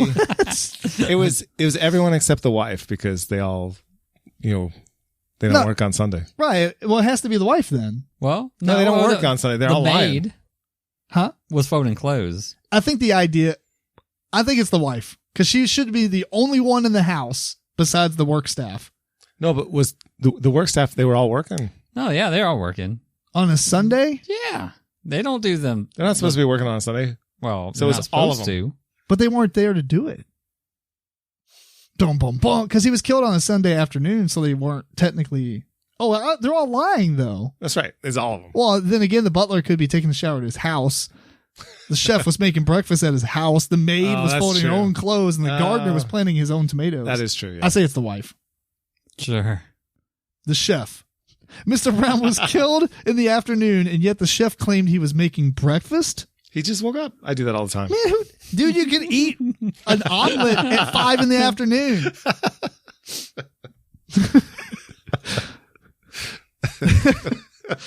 People buy me to eat, but never eat me. What am I? Plastic food. Yeah, plastic ware, like a fork, Like a orange peel. a knife and is, fork, you buy the orange, but you don't eat the peel. utensils. There we go. Plates and cutlery. That's true, I guess. That's what I said. Why is it so easy to weigh fish? Why is it easy to? Because we have great scales. Ooh. Oh, actually, that's really funny. Because they come with scales. He wasn't kidding the first time he said it. Yeah, I was really serious. I thought our technological advancements have been have made it to where we have like this- really accurate scales. This is another Laffy Taffy joke. This is Laffy Taffy. Because they have scales. Yeah. All right, a couple more. We're hitting 20 minutes. That's what we're gonna. Okay. A doctor and a bus driver are both in love with the same woman, an attractive girl named Sarah. The bus driver had to go on a long bus trip that would last a week. Before he left, he gave Sarah 7 apples. Why? We all want to know. What? To keep the doctor away. No, that's good. Boo. Every It day, has to- eat an apple to keep the doctor away. Yeah, an apple a day keeps the doctor away. That's really That's a bad. Laffy Taffy one, but it's too many words. Really small font. Yeah. That's the popsicle where you start reading it and you have to eat the whole thing to see all the rest, and then you flip the stick over. What is easy to get into but hard to get out of? That would be, let's see. Trouble. Yeah. Oh, that's a Trouble. good one. Trouble. There's another one too. How about sinking pit of sand, Like quicksand? quicksand? All right. Yeah, that makes sense. Yeah, that's true. It is Trouble. trouble, but I think quicksand is cool It too. works. Pretty easy to get into quicksand. Yeah, Although it's Yeah. hard to find. Yeah, that Yeah. because it's everywhere. right. There's that what? There's no quicksand anywhere. Yeah, I know. Unless it's in the 80s movies. Yeah. Then it's everywhere. Jody's mother has 3 children, April, May, and what's the third child's name? Well, they want to say June, but it's not going to be June. Yeah, otherwise it'd be too easy. That's 3 children. Say it again. Jody's mother It's has... Jody. Her name is Jody. Oh, Jody's yeah. mother. Nice. Bam. Yep, it's Jody. All right, just a couple more, since these are fast. How do you make the number 1 disappear by adding to it? Make it a 7? Draw a little line at the top? I don't know. How do you make it by adding to it? You can add an eraser. You can add some whiteout. You can make it a 4. Well, you can make it a big 5. Whiteout. Oh. No. Add an N. Add an N? The letter N. What's that do? Makes it none. Add the letter G and it becomes gone. That's I mean, I was close. yeah. I don't even understand this. How do you let's make go. a number 1 Yeah. disappear by adding to it? One is O-N-E. It makes it go. Gone. Or Okay, I was picturing in my head the number 1 because yeah. on my screen it always says 1 off to the side. I think mine was just as good. Just putting that Yeah. out there. What has a neck but no head? well, your mom.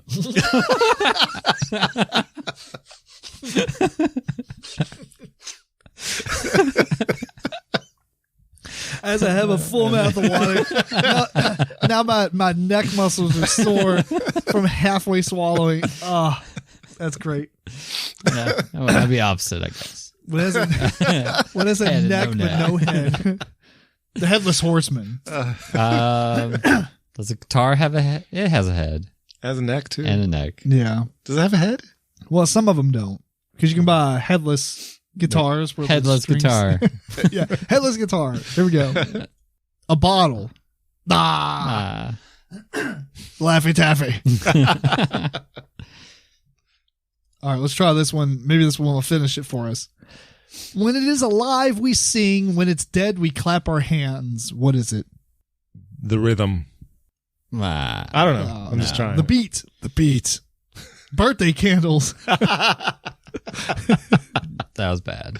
Yeah, that was bad one. Okay, let's hold on.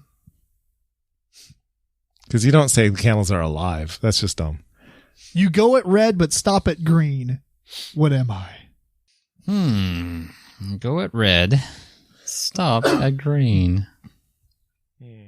Red is usually stop. It's reversed. Yes. Is it a watermelon? Oh. Ooh. Oh, watermelon. You can eat the red part and you stop eating at the green. Although that's not how watermelons work. They're typically the other way around. Where you have to get through the green part to get to the red part. It's already that's cut, It's yeah. pre-cut. I You're suppose. I suppose. Here's a Laffy Taffy. It has to be. What did the thief get for stealing the calendar? Time. Oh, he did. He got time. He got days. Yeah. 12 months. Yes. Wow. Oh, man, we That should was have an stopped at that expensive calendar. one. We should have stopped at the one. Where did fish keep their money? Let's keep the Laffy Taffy ones going. They keep their money in their Yes. scales and their gills. That's going to be something really stupid. And their fish bank. The river bank. Oh, we was almost there. We could have definitely got that one. All right, last one. Here we go. This will be the final one. Yeah. I think we're Or right now. go that one. I don't know. Yeah. Here we go. Nope, it didn't click it. Well, okay. It can be cracked. It can be made. It can be told. It can be played. What can be cracked, made, told, and played? A story or something along those lines. Yeah, it can be made. You can make a story. You can crack a story. Can you play a story? No, it's a joke. A joke? It's a joke. Oh, yeah, that's good. Jokes. Ah, he was wrong. Yeah. Plural. Right. Plural. You said joke. No point for you. All right, I guess we're done with that. Hopefully that was slightly entertaining. I mean, I thought it was pretty fun. So, It was entertaining. yeah. There's a couple Rocks. good ones in there. I think, what was the one Like that we really liked? I can't even remember now. Nothing. Oh, yeah. Yeah. Nah, yeah, that was was what a do pretty good poor one. people Right. Have, Poor what people rich have people, wants. need Don't need. Yeah, need. and if you eat it, you die. die. Yeah. Nothing. That was a pretty good one. That's the only Yeah. good one. Right. I remember, That we didn't get at least. yes. Okay, that's true. Yeah, some of them were really good that we figured out, but there was a game on Super Nintendo called Eye of the Beholder. It's an old D&D style. It's called Dungeon Master Eye of the Beholder. And I think it was this game, but it had like riddles in it, and they had some really good ones. Huh. But the riddles in it was kind of neat because there's like these like a thing in the wall that you had to put an item in, and it was a riddle, and you had to figure out and one of them was like you put a coin in there because it's like what has a head and a tail but no body, and it was a coin. Oh, Mm. yeah. So it had some stuff like that, but you had to put the item into the slot, and if you put the wrong thing, it spawned all kinds of bad guys. So you can't just like try. Did you have like 12 items? Be like, that doesn't work. That doesn't work. That works. No, you have a lot of stuff. Okay. I mean, you have 4 people that are carrying around all kinds of crap. It's the games that like you see from your eyes, and you're crawling through a dungeon. You hit the arrows to go forward one, and then forward, and you turn left, and you move. You know, like those little dungeon crawl games. I had one I liked a lot. I forgot what it's called now. You went down like 50 levels. Gosh, You did. there's a newer one on the computer. I don't remember the name, but I was playing it for a while, and it's really, really, really good. If I remember it, I'll talk about it next episode. But Cool. all right, we wrapping this up. Shall we give our intern the last word? Oh yeah. See if they can ask us a riddle. Hey Alexa, give us a riddle. What's easier to write than it is to answer? A riddle. That was fast. Give us time. Yeah. Okay. Well, thanks for stealing all the glory, intern. All right. Yeah. I think we're going to wrap this up then. We want to thank you again for tuning into episode 91 of the MeepleCore Podcast. This episode was recorded on February 6th, 2020. Please send us questions and comments to meeplecore@gmail.com. Follow MeepleCore on Twitter, Facebook, Instagram, and check out the video versions of the show on YouTube at youtube.com/MeepleCore. Until next time, this is Tim Jennette, the Metal Meeple. Eric Ledford. George Breden. Keep on rocking and rolling dice.